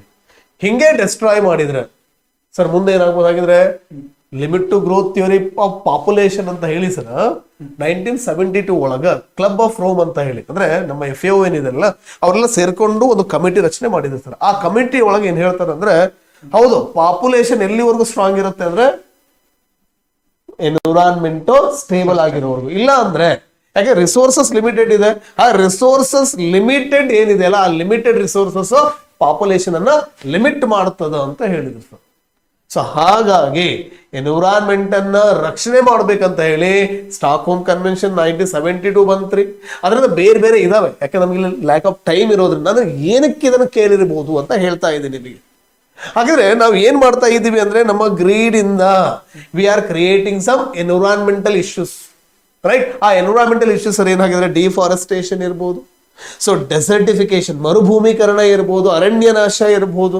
ಸೊ ಡ್ರೌಟ್ ಸರ್, ಈಗ ನೋಡಿ ಡ್ರೌಟ್ ನ್ಯಾಚುರಲ್ ಅಲ್ಲ, ಅದು ನಾವು ಮಾಡಿರ್ತಕ್ಕಂಥದ್ದು. ಇದು ಇತ್ತೀಚೆಗೆ ಏನು ಬರಗಾಲ ಬರ್ತಾ ಇದಾವಲ್ಲ, ಅದಕ್ಕೆ ನಾವು ಕಾರಣಗಳು, ಹೌದಲ್ಲ? ಈ ಕ್ಲೈಮೇಟ್ ಚೇಂಜ್ ಆಯ್ತು ಅಂದ್ರೆ ಮಳೆಯಲ್ಲಿ ವೇರಿಯೇಷನ್ ಆಗ್ತದೆ, ನಮಗೆಲ್ಲ ಗೊತ್ತಾ ಇದೆ ಸರ್. ಹೀಗೆ ನಮ್ಮ ಪರಿಸರದ ಮೇಲೆ ಒಂದಿಲ್ದ ಒಂದು ರೀತಿಯಲ್ಲಿ ಏನಾಗ್ತಾ ಇದೆ ಅಂದ್ರೆ, ಸೊ ಅದ ವರ್ಡ್ ಅನ್ನು ಯೂಸ್ ಮಾಡಬಾರ್ದು ನಾವು, ಆ ರೀತಿಯಾಗಿ ಕೆಟ್ಟದಾಗಿ ನಡ್ಕೊಳ್ತಾ ಇದ್ದೀವಿ ನಾವು ನಮ್ಮ ಪರಿಸರವನ್ನ. ಹಾಗೆ ಈ ಪರಿಸರವನ್ನ ರಕ್ಷಣೆ ಮಾಡುವುದು ನಮ್ಮೆಲ್ಲರ ಜವಾಬ್ದಾರಿ. ಹಾಗಾಗಿ ಹೆಂಗ್ ರಕ್ಷಣೆ ಮಾಡ್ಬೇಕಾ? ಇರೋದು ಒಂದೇ ಆಪ್ಷನ್ ಸರ್, ಗವರ್ನೆನ್ಸ್, ಆಡಳಿತ. ತುಂಬಾ ಒಳ್ಳೆ ಆಡಳಿತ ಬೇಕು. ಹಾಗೆ ನಾವು ಇದನ್ನ ಏನ್ ಕರೀಣ ಅಂದ್ರೆ ಎನ್ವಿರಾನ್ಮೆಂಟಲ್ ಗವರ್ನೆನ್ಸ್ ಅಂತ ಕರೀತೀವಿ. ಹಾಗೆ ನೋಡಿ, ನಿಮ್ ಸಿಲೆಬಸ್ ಒಳಗ ಗ್ರೂಪ್ C ಆಗ್ಲಿ ಅಥವಾ B ಆಗ್ಲಿ ಎನ್ವಿರಾನ್ಮೆಂಟಲ್ ಇಶ್ಯೂಸ್ ಅಂತ ಇದೆಯಾ? ಆ ಇಶ್ಯೂಸ್ ಒಳಗೆ ಕ್ವೆಶನ್ ಎತ್ತಾಕಿದ್ರು. ಇದನ್ನ ಹಾಗೆ ಪ್ರಾಬ್ಲಮ್ ಐತಿ ಅಂದ್ರೆ ಬರೀ ಪ್ರಾಬ್ಲಮ್ ಅಷ್ಟೇ. ಒಬ್ಬ ಅಧಿಕಾರಿ ಆಗೋದು, ನಾಳೆ ನೀವು you are part of bureaucracy. Group C ಆಗ್ಲಿ, ಗ್ರೂಪ್ ಡಿ ಆಗ್ಲಿ, ಗ್ರೂಪ್ ಬಿ ಆಗ್ಲಿ, ಗ್ರೂಪ್ ಎ ಆಗ್ಲಿ, you are part of bureaucracy. ನಿಮ್ ಉದ್ದೇಶ ಏನಾಗಿದೆ? ನಿಮ್ಮನ್ನ ಯಾಕೆ ನಾವು ತಗೊಳ್ತಾ ಇದೀವಿ? ಟ್ಯಾಕ್ಸ್, ಜನಗಳಿಂದ ಬಂದಿರತಕ್ಕಂತಹ ಟ್ಯಾಕ್ಸ್ ದುಡ್ಡಿಂದ ನಾನ್ ನಿಮಗೆ ಸ್ಯಾಲ್ರಿ ಕೊಡ್ತಾ ಇದ್ದೀವಿ. ಯಾಕೆ ಕೊಡ್ತಾ ಇದೀವಿ? ಜನಕ್ಕೋಸ್ಕರ ಅಲ್ವಾ? ಜನ ಅಂದ್ರೆ ಏನಿಲ್ಲ, ಹಾಗಿದ್ರೆ ಎನ್ವಿರಾನ್ಮೆಂಟ್ ಅನ್ನ ರಕ್ಷಣೆ ಮಾಡ್ಬೇಕಿಲ್ಲಿ. ಓಕೆ, ಹೆಂಗ್ ಹಾಳಾಗ್ತಾ ಇದೆ, ಹಾಗೆ ಹೆಂಗ್ ಮಾಡ್ಬೇಕು ಅಂತ. ಹಾಗಾಗಿ ಗವರ್ನಮೆಂಟ್ ಏನ್ ಮಾಡುತ್ತೆ ಅಂದ್ರೆ ಸರ್, ಗವರ್ನೆನ್ಸ್ ಅಲ್ಲಿ ಕಮಿಟಿಗಳನ್ನ ತರಬಹುದು ಸರ್, ಕಾಯ್ದೆಗಳನ್ನ ತರಬಹುದು, ಸ್ಕೀಮ್ಗಳನ್ನ ತರಬಹುದು, ಆಕ್ಷನ್ ಪ್ಲಾನ್ ಗಳನ್ನ ತರಬಹುದು, ಅಜೆಂಡಾಗಳನ್ನ ತರಬಹುದು ಸರ್. ಈ ತರ ಹಲವು ರೀತಿಯಲ್ಲಿ ಏನ್ ಮಾಡ್ಬೋದು ಅಂದ್ರೆ ಇವರು ನಮ್ಮ ಎನ್ವಿರಾನ್ಮೆಂಟ್ ಅನ್ನ ರಕ್ಷಣೆ ಮಾಡಬಹುದು, ಗವರ್ನೆನ್ಸ್ ಅಂತ ಹೇಳಿ ಕರೀತೀವಿ ಸರ್. ಹಂಗಾರೆ ಇದ್ರ ಮೇಲೆ ಈ ಪರ್ಟಿಕ್ಯುಲರ್ ಟಾಪಿಕ್ ಸಂಬಂಧಪಟ್ಟಂಗೆ ಡೈರೆಕ್ಟ್ ಆಗಿ ರಿಲೇಟ್ ಮಾಡಬಹುದು ಅಂದ್ರೆ ಯಾವ್ಯಾವ ಒಂದು 4 ಫ್ಯಾಕ್ಟ್ಸ್ ಇರಬಹುದು ಸರ್ ರಿಲೇಟೆಡ್? ಈಗ ಫಾರ್ ಎಕ್ಸಾಂಪಲ್ ಕಸ್ತೂರಿ ರಂಗನ್ ಸಮಿತಿ ಅಂತ ಇದೆ, ಇದಕ್ಕೆ ರಿಲೇಟೆಡ್ ಒಂದು ಫ್ಯಾಕ್ಟ್ ಮಾಧವ್ ಗಾಡ್ಗಿಲ್ ಸಮಿತಿ ಇದೆ. ಈ ಕ್ವಶನ್ ಬಂದಿದೆ ಅಂದ್ರೆ ಅದನ್ನು ಓದ್ಬೇಕು. ಓಕೆ, ಅಂದ್ರೆ ಈಗ ನೀವು ಕೇಳ್ತೀವಿ ಸರ್, ಇದು ಬಂದಿತ್ತು ಅಂದ್ರೆ ಇದು ಹೆಂಗ್ ಲಿಂಕ್ ಮಾಡ್ಕೋಬೇಕು ಅಂತ ನೀವು ಹೇಳ್ತಾ ಇದ್ದೀರಾ ಸರ್. ಹಾಗಿದ್ರೆ ಈಗ ಕಸ್ತೂರಿ ರಂಗನ್ ಕಮಿಟಿ ಇದೊಂದು ಥೀಮ್ ಅಂತ ಅನ್ಕೊಳ್ಳಿ, right? So it is a theme ಅಂತ ಅನ್ಕೊಳ್ಳೋಣ ಈಗ. Yes sir. Okay, so okay it's okay sir. So ಇದು ಕಸ್ತೂರಿ ರಂಗನ್ ಒಂದು ಥೀಮ್ ಅಂತ ಅನ್ಕೊಂಡ್ರೆ ಎಸ್. ಹಾಗಾದ್ರೆ ಏನಕ್ಕೆ ಕೇಳಿದಾರೆ ಸರ್ ಇದನ್ನೀಗ? ಯಾಕೆ ಅಂತಂದ್ರೆ ವೆಸ್ಟರ್ನ್ ಘಾಟ್ಸ್ ಅಲ್ಲಿ ಸರ್ ಈಗ ಓಕೆ ಪಶ್ಚಿಮ ಘಟ್ಟಗಳು ಅಲ್ವಾ? ಸೊ ಬಿಕಾಸ್ ಆಫ್ ಪಶ್ಚಿಮ ಘಟ್ಟಗಳು. ಹಾಗಾದ್ರೆ ಪಶ್ಚಿಮ ಘಟ್ಟಗಳು ಅಂತ ನಮಗೊಂದು ಪಾಯಿಂಟ್ ಸಿಕ್ಕೈತಿ ಅಂದ್ರೆ ಸರ್ ಏನೇನ್ ಹಾಗಿದ್ರೆ ಇಲ್ಲಿ ಥೀಮ್ಸ್ ಬರ್ಬೋದು ಸರ್? ಈಗ ಏನೇನ್ ಬರ್ಬೋದು ಹೇಳಿ ಸರ್? ಹಾಗಿದ್ರೆ ಈಗ sir western Ghats R the these are the ಇಂಡಿಯಾದ ದ ಗ್ರೇಟ್ ಎಸ್ಕಾರ್ಪ್ಮೆಂಟ್ ಸರ್. ರೈಟ್, ನಾವು ನೋಡ್ಬಿಟ್ರೆ ದ ಗ್ರೇಟ್ ಎಸ್ಕಾರ್ಪ್ಮೆಂಟ್ ಅಂದ್ರೆ ನಮ್ಗೆ ಗೊತ್ತಾಗಿದೆ ಸರ್ ಅದು ಆಕ್ಚುಲಿ. ಯಾಕಂದ್ರೆ it was a part of right Mozambique ಇದೆ ಇಲ್ಲಿ ಸರ್, ಅದು ಸಾರಿ ಮಡಗಾಸ್ಕರ್. ಸೊ ಈ ತರ ಇದು ಗ್ರೇಟ್ ಎಸ್ಕಾರ್ಪ್ಮೆಂಟ್ ಇದೆ ಒಂದು ಸರ್. ಎರಡನೇದು ವೆಸ್ಟರ್ನ್ ಘಾಟ್ಸ್ ಅನ್ನು ಕೂಡ ನಾವು ಏನಂತ ಕರಿಬಹುದು ಇಲ್ಲಿ? ಬ್ಲಾಕ್ ಮೌಂಟೇನ್ ಅಂತ ಕರಿಬೋದಾ sir? Yes, black mountain. Right, ಹಿಂಗೆ ಬೇರೆ ಬೇರೆ ಹೇಳ್ತಾ ಹೋಗ್ಬೋದು. ಒಂದು ಎರಡನೇ ಸರ್ ಈಗ ಹಾಗಾದ್ರೆ ವೆಸ್ಟರ್ನ್ ಘಾಟ್ಸ್ ಅಲ್ಲಿ ಯೂಶುವಲಿ ಬ್ಲಾಕ್ ಮೌಂಟೇನ್ ಆಗಿದೆ ಅಂದ್ರೆ maybe it is unstable sir actually. I believe maybe yes it's unstable but compared to Himalayas relatively stable. Relatively stable. ಯಾಕೆಂದ್ರೆ ಸರ್ ಈಗ ಅದು ಬ್ಲಾಕ್ ಮೌಂಟೇನ್ ಇದ್ದಾರೆ, ಯಾವಾಗ್ಲೂ ಟೆನ್ಸೈಲ್ ಫೋರ್ಸಸ್ ಆಕ್ಟಿವ್ ಆಗೇ ಇರ್ತದೆ ಅದರಲ್ಲಿ. ಸೊ ಆ ಪಾಯಿಂಟ್ ಆಫ್ ವ್ಯೂ ಹೇಳ್ತಾ ಇದ್ದೀನಿ ನಾನು. May be it is a relatively unstable, but compared to convergent Himalayas it's stable. So ಅಂದ್ರೆ ಇಲ್ಲಿ ನಾವು ಓದ್ಬೇಕು ಸರ್. ಆಗಿದೆ ಫಾಲ್ಟ್ ಬಗ್ಗೆ ಓದ್ಕೊಂಡ್ವಿ. ನಾನು ಹೆಂಗ್ ಓದ್ಬೇಕು ಅಂದ್ರೆ ಈಗ ಫಾಲ್ಟ್ ಮತ್ತೆ ಫಾಲ್ಟ್ ಅಂದ್ರೆ ಏನು, ಟೈಪ್ಸ್ ಆಫ್ ಫಾಲ್ಟ್, ಈ ತರ ಎಲ್ಲ ಓದ್ಕೋಬಹುದು. ಇನ್ನೊಂದು ಏನಂತ ಸರ್ ಆಗಿದ್ರೆ ವೆಸ್ಟರ್ನ್ ಘಾಟ್ಸ್ ಅಂತ ಸರ್ ಈಗ ನಾವು ಹೇಳ್ಬೋದಾ ರಿಸೋರ್ಸಸ್ ಅಂತ, ಸಂಪನ್ಮೂಲಗಳು ಅಂತ ಹೇಳ್ಬೋದಲ್ವ ಸರ್? ಹಾಗಾದ್ರೆ ಸಂಪನ್ಮೂಲಗಳಲ್ಲಿ ಸ್ಪೆಸಿಫಿಕಲಿ ನಾವು ಏನ್ ಡಿಸ್ಕಷನ್ ಮಾಡ್ಬೋದಾಗಿ sir? Forest resources, type of vegetation ಓದ್ಕೊಂಡ್ಬಿಟ್ರಪ್ಪ ಇಲ್ಲಿ. ಹಾಗಾದ್ರೆ ವೆಸ್ಟರ್ನ್ ಘಾಟ್ಸ್ ಎಷ್ಟಿದೆ ಅಂತ, ಓಕೆ ಯಾವ ರಾಜ್ಯಗಳ ಮಧ್ಯೆ ಇದೆ ಅಂತ ನೋಡ್ಕೋಬಹುದು. ರೈಟ್, ಹಾಗಿದ್ರೆ ಈ ಫಾರೆಸ್ಟ್ ರಿಸೋರ್ಸಸ್ ಏನಿದೆ ಅಲ್ವಾ ಸರ್? ರೈಟ್, ಮತ್ತೇನ್ ಹೇಳ್ಬೋದು? ಫಾರೆಸ್ಟ್ ಇದೆ ಅಂದ್ರೆ ಸರ್ ಇಲ್ಲಿ ಅನಿಮಲ್ಸ್ ಇದಾವೆ, ರೈಟ್, ಬರ್ಡ್ಸ್ ಇದಾವೆ, ಎಲ್ಲ ಇದಾವೆ. ಹಾಗಾಗಿ ನಾವು ಏನು ಓದ್ಬೋದು ಅಂದ್ರೆ ಇಲ್ಲಿ ಫ್ಲಾಗ್ಶಿಪ್ ಸ್ಪೀಸಿಸ್, ರೈಟ್, ಅಥವಾ ಇದನ್ನ ನಾವು ಕೀ ಸ್ಟೋನ್ ಸ್ಪೀಸಿಸ್ ಅಂತಾನು ಕರಿಬಹುದು. ರೈಟ್, ಅಥವಾ ಮತ್ತೇನಂತ ಕರಿಬಹುದು ಸರ್ ಇದಕ್ಕೆ ನಾವು ಎಂಡಮಿಕ್ ಸ್ಪೀಸಿಸ್. ನೋಡಿ ಸರ್ ಇಷ್ಟೊಂದು ಪಾಯಿಂಟ್ಸ್ ಗಳಿದಾವೆ. ಹಾಗಿದ್ರೆ ಇಟ್ಸ್ ಅ ಬಯೋಡೈವರ್ಸಿಟಿ ಇಂಡೀಡ್. ಇನ್ನು ಹಾಟ್ ಸ್ಪಾಟ್ ಅಂತ ಹೇಳ್ಬೋದಲ್ಲ ಸರ್? ಸರ್ ಹಂಗಾರೆ ಇನ್ನೂ ಸಿಂಪ್ಲಿಫೈ ಮಾಡ್ಬೇಕಾದ್ರೆ ಇದು ಒಂದು ಟಾಪಿಕ್ ಸ್ಟೂಡೆಂಟ್ಸ್ ಬಂತು, ಕೇಸ್ ಕಸ್ತೂರಿ ರಂಗನ್ ಸಮಿತಿ ಅಂತ ಹೇಳಿ. ಸೊ ಇಲ್ಲಿ ಬೇಸಿಕ್ ಟು ಅಡ್ವಾನ್ಸ್ ಅಂತ ಡಿವೈಡ್ ಮಾಡ್ಕೊಂಡು ಬೇಸಿಕ್ ಆಗಿ ಈ ವೆಸ್ಟರ್ನ್ ಘಾಟ್ಸ್ ಎಷ್ಟು ರಾಜ್ಯಗಳ ಮಧ್ಯೆ ಸ್ಪ್ರೆಡ್ ಆಗಿದೆ ಪಾಯಿಂಟ್. ಹೌದು. ಎರಡನೇದು ವೆಸ್ಟರ್ನ್ ಘಾಟ್ಸ್ ಗೆ ಸೀಮಿತವಾಗಿರ್ತಕ್ಕಂತಹ ಎಂಡಮಿಕ್ ಸ್ಪೀಸಿಸ್ ಅಂತ ಕರೀತೀವಿ. ಎಂಡಮಿಕ್ ಸ್ಪೀಸಿಸ್ ಓದ್ಬೋದು. ಯಾಕೆಂದ್ರೆ ಒಂದೊಂದ್ಸರಿ ಡೈರೆಕ್ಟ್ ಆಗಿ ಎಕ್ಸಾಮ್ ಅಲ್ಲಿ ಕ್ವೆಶನ್ಸ್ ಕೇಳ್ತಾರೆ, ಯಾವ್ದು ಪ್ಲಾಂಟ್ಸ್ ಇರ್ಬೋದು, ಅನಿಮಲ್ಸ್ ಇರ್ಬೋದು. ಎಸ್. ನೆಕ್ಸ್ಟ್ ಯಾವ ಟೈಪ್ ಆಫ್ ಸಾಯಿಲ್ ಬರುತ್ತೆ, ಯಾವ ಟೈಪ್ ಆಫ್ ಟ್ರೀಸ್ ನೋಡಬಹುದು ನಾವು. ಗುಡ್, ಯಾಕೆಂದ್ರೆ ಸಾಯಿಲ್ ನೋಡ್ಕೋಬಹುದಲ್ಲ, ಲ್ಯಾಟರೈಸೇಷನ್, ಫಾರ್ಸಲೈಸೇಷನ್, ಗ್ಲೇಸೇಷನ್ ಅವೆಲ್ಲ ಓದಿರ್ತೀವಲ್ಲ. ಹಾಗೆ ಇದ್ರಲ್ಲಿ ಯಾವ್ದು ಫಿಟ್ ಆಗ್ತದ, ಯಾಕೆ ಕಾನ್ಸೆಪ್ಟ್ ಗೊತ್ತಿದ್ರೆ ಅಪ್ಲೈ. ಆಮೇಲೆ ಸರ್ ಇನ್ನೊಂದು ಹೇಳ್ಬೋದಲ್ಲ, ಕೊಪೆನ್ಸ್ ಕ್ಲೈಮೆಟಿಕ್ ಕ್ಲಾಸಿಫಿಕೇಶನ್. ಆರಾಮ್ ಸರ್ ಕೊಪೆನ್ಸ್ ಕ್ಲೈಮೆಟಿಕ್ ಕ್ಲಾಸಿಫಿಕೇಶನ್ ಲಿಂಕ್ ಮಾಡ್ಕೊಳ್ರಿ. ರೈಟ್, ಇದಾದ್ಮೇಲೆ ನೆಕ್ಸ್ಟ್ ಮಾಧವ್ ಗಾಡ್ಗಿಲ್ ಸಮಿತಿ. ಮಾಧವ್ ಗಾಡ್ಗಿಲ್ ರಕ್ಷಣೆ ಮಾಡ್ಲಿಕ್ಕೆ ಅದು ಕೂಡ ಇದಕ್ಕೆ ಸಂಬಂಧಪಟ್ಟಿದೆ. ಸೊ ಈಗ ಮಾಧವ್ ಗಾಡ್ಗಿಲ್ ಕಸ್ತೂರಿ ರಂಗನು ಎರಡೂ ಸಮಿತಿಗಳ ಮಧ್ಯೆ ಇರತಕ್ಕಂತ ಸಾಮ್ಯತೆ, ಸಿಮಿಲಾರಿಟೀಸ್ ಏನು, ಡಿಫ್ರೆನ್ಸಸ್ ಏನು ನೋಡ್ಕೋಬೇಕು. ಇವರು ಕೂಡ ವೆಸ್ಟರ್ನ್ ಘಾಟ್ಸ್ ಅಥವಾ ಈ ಪಶ್ಚಿಮ ಘಟ್ಟಗಳ ಕನ್ಸರ್ವೇಷನ್ ಗೆ ಒಂದು ವರದಿಯನ್ನು ತಯಾರು ಮಾಡಿದ್ರು. ಅಂದ್ರೆ ರಕ್ಷಣೆ ಮಾಡೋಣ, ಯಾಕಂದ್ರೆ ಹ್ಯೂಮನ್ ಗ್ರೀಡ್ ಏನಾಗಿದೆ ಅಲ್ಲಪ್ಪ ಜಾಸ್ತಿ ಆಗೈತೆ, ಅದನ್ನ ಕಮ್ಮಿ ಮಾಡೋಣ. ಅಂದ್ರೆ ಒಂದು ಸರ್ ಸಮರೈಸ್ ಮಾಡೋದು ಹೇಳೋದಾದ್ರೆ ಗ್ರೀಡ್ ಬಹಳ ಐತಿ, ಗ್ರೀಡ್ ಕಮ್ಮಿ ಮಾಡೋದಕ್ಕೋಸ್ಕರ ನಾವ್ ಏನ್ ಮಾಡ್ಬೋದು. ಸೊ ಇಲ್ಲಿ ಯೂಶುವಲಿ ಸ್ಟೂಡೆಂಟ್ಸ್ ಹೆಂಗ್ ತಪ್ಪು ಮಾಡ್ತಾರೆ, ಅಥವಾ ನಾನು ನನ್ನ ಫಸ್ಟ್ ಅಟೆಂಪ್ಟ್ ಅಲ್ಲಿ ಏನ್ ತಪ್ಪು ಮಾಡಿದ್ದೆ ಅಂದ್ರೆ, ಒಂದ್ ರಿಪೋರ್ಟ್ ಅಂತ ಬಂದ್ರೆ ರಿಪೋರ್ಟ್ ರೆಕಮೆಂಡೇಶನ್ಸ್ ಏನಿರುತ್ತಲ್ಲ ಸುಮ್ನೆ ನೋಡ್ಕೊಂಡು ಹೋಗ್ತಿದ್ವಿ, ಇಲ್ಲ ಬಾಯಟ್ ಬಿಡಕ್ ಹೋಗ್ತಿದ್ವಿ. ಒಳಗಡೆ ಇರ್ತಕ್ಕಂತ ಮರ್ಮ ಅಥವಾ ಇದು ಅರ್ಥ ಮಾಡ್ಕೊಂತಾರೆ, ಮೇನ್ ಕಂಪ್ರಹೆಂಡ್ ಆಗಿ ಓದ್ತಾ ಇರಲಿಲ್ಲ. ಜನ ಈ ಎರಡು ಸಮಿತಿ ಬರ್ಲಿಕ್ಕೆ ಕಾರಣ ಏನಪ್ಪಾ ಅಂದ್ರೆ ಮೊದಲನೇ ಸಮಿತಿದು ಮಾಧವ್ ಗಾಡ್ಗಿಲ್ ಸಮಿತಿಯನ್ನ ಅದರ ಪ್ರೊಟೆಸ್ಟ್ ಅಂಡ್ ಯಾಕೆ ಬ್ಲೇಮ್ ಗೇಮ್ ನಾವ್ ಇಲ್ಲಿ ಅರ್ಥ ಮಾಡ್ಕೊಳಕ್ ಶುರು ಮಾಡ್ಬೇಕು. ಯಾಕೆ ಪ್ರೊಟೆಸ್ಟ್ ಮಾಡಿದ್ರು? ಅವ್ರು ಏನ್ ಹೇಳ್ತಾರೆ, ಈ ವೆಸ್ಟರ್ನ್ ಘಾಟ್ಸ್ ರೀಜನ್ ಅಲ್ಲಿ ಬರ್ತಕ್ಕಂಥ ಸುಮಾರು 75% ಅಷ್ಟು ಇದೆ, ಅದನ್ನ ಕೋರ್ ಝೋನ್ಗೆ ನೀವು ಇದು ಮಾಡ್ಬೇಕು, ಅಥವಾ ಅದನ್ನ ಮಾನವರ ಅಥವಾ ಮನುಷ್ಯರನ್ನ ಅಲ್ಲಿಂದ ಎಕೋಸೆನ್ಸಿಟಿವ್ ಝೋನ್, ಎಕೋಸೆನ್ಸಿಟಿವ್ ಝೋನ್ ಅಂತ ಪರಿಸರ ಸೂಕ್ಷ್ಮ ವಲಯಗಳು, ಇದರಿಂದ ಎಕೋಸೆನ್ಸಿಟಿವ್ ಝೋನ್ ಅಂತ ಡಿಕ್ಲೇರ್ ಮಾಡಿದಾಗ ಅಲ್ಲಿ ಕೆಲವೊಂದಿಷ್ಟು ನಿರ್ದಿಷ್ಟವಾದಂತಹ ಆಕ್ಟಿವಿಟೀಸ್ ಅಂದ್ರೆ ಸರ್ ಇದನ್ನ ನೋ ಡೆವಲಪ್ಮೆಂಟ್ ಝೋನ್ಸ್ ಅಂತ ಕರೀಬಹುದು. ಅದರಲ್ಲಿ ಮೇ ಬಿ ಮೈನಿಂಗ್ ಆಗಿರ್ಬೋದು, ಇವನ್ ಐ ಥಿಂಕ್ ಅಗ್ರಿಕಲ್ಚರ್ ಕೂಡ not suppose to do this. ಇದೇ ಫಿಯರ್ಗೋಸ್ಕರ ಅಲ್ಲಿರ್ತಕ್ಕಂಥ ಲೋಕಲ್ಸ್ ಪ್ರೊಟೆಸ್ಟ್ ಮಾಡಕ್ ಶುರು ಮಾಡ್ತಾರೆ. ಸೊ ಈ ರೀತಿ ಓದಿದಾಗ ಆ ರೆಕಮೆಂಡೇಶನ್. ಆಮೇಲೆ ಸರ್ ಸಾರಿ ಫಾರ್ ಇಂಟರಪ್ಷನ್, ನೋಡಿ ಸರ್ ಹೇಳಿದಾಗಿದ್ರೆ ಪ್ರೊಟೆಸ್ಟ್ ಆಗ್ತದ.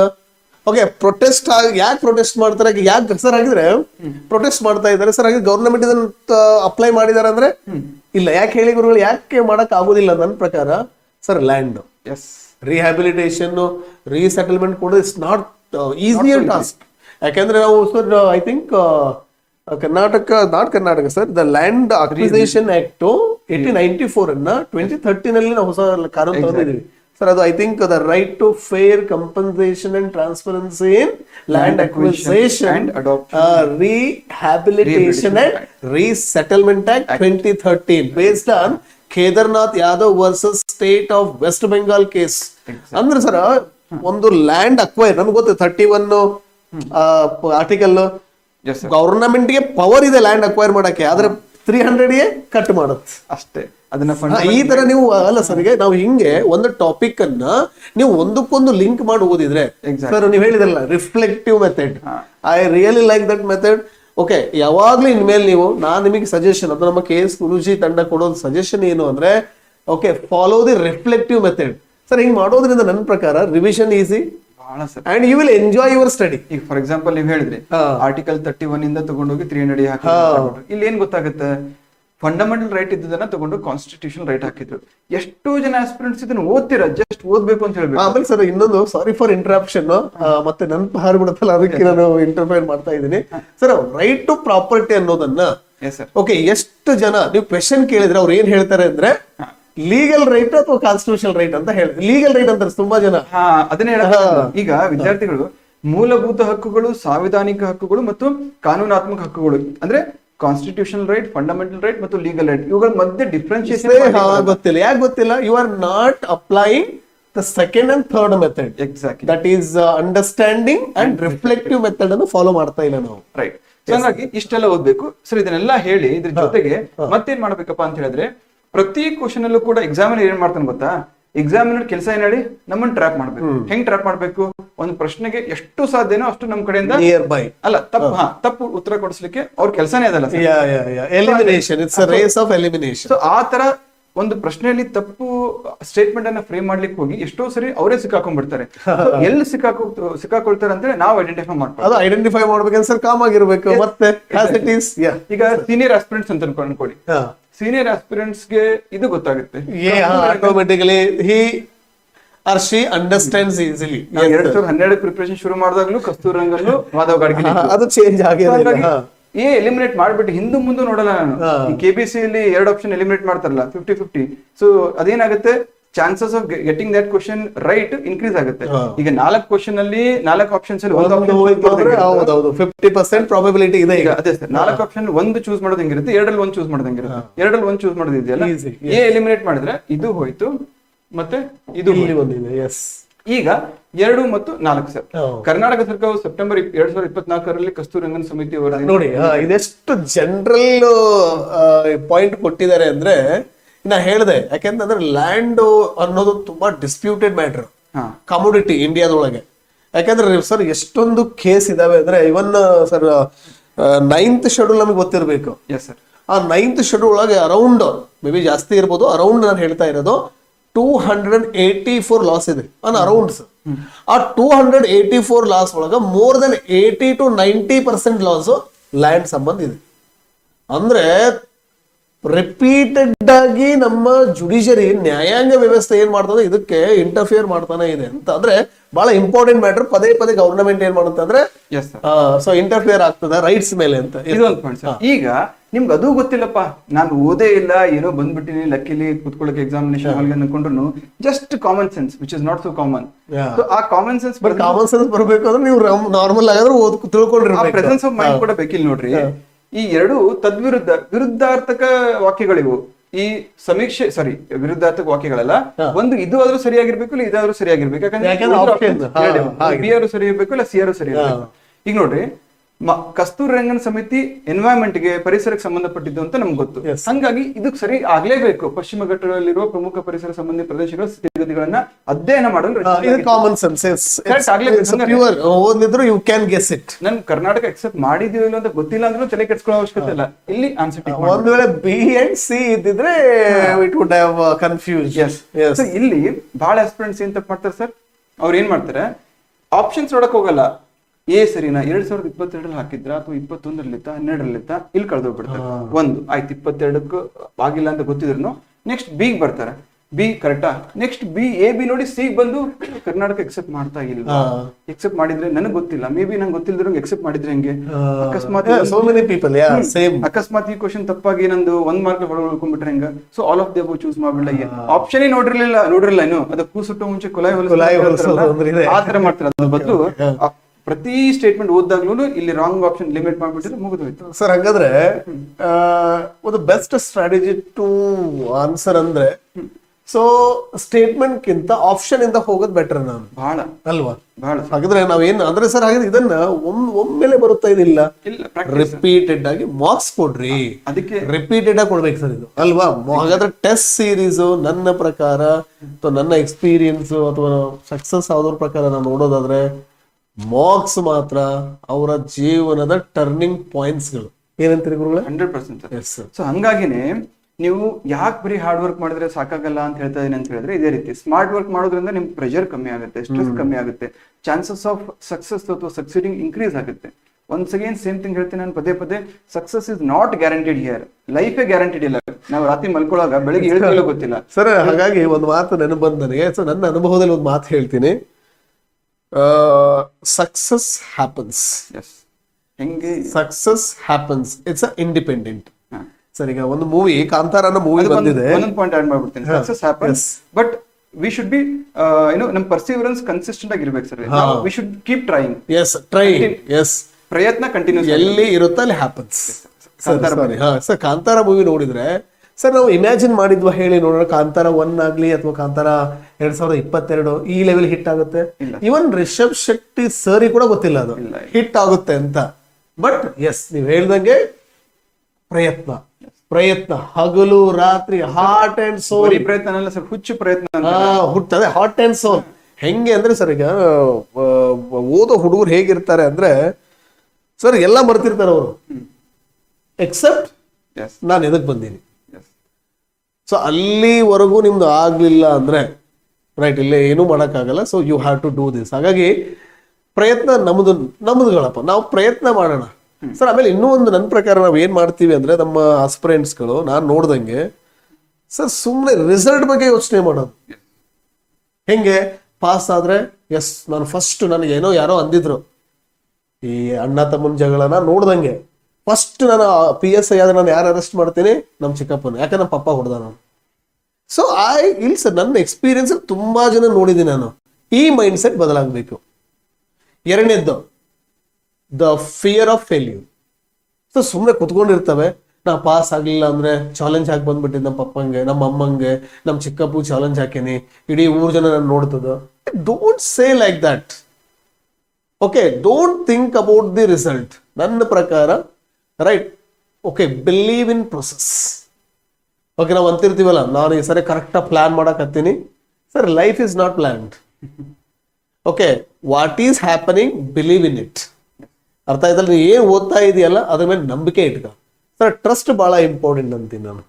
ಆ ಟ್ರಸ್ಟ್ ಡೆಫಿಸಿಟ್ ಆಯ್ತು ಅಂದ್ರೆ it becomes very difficult and it will again like a poison to our life itself. Yes sorry continue. Yes so ಹಂಗಾಗಿ ಆಲ್ರೆಡಿ ಜಾಸ್ತಿ time ತಗೊಂಡ್ವಿ. Yeah. So ಹಂಗಾಗಿ ಈಗ ಇದೊಂದು ಕ್ವಶನ್ ಕೊಡೋಣ ಸರ್.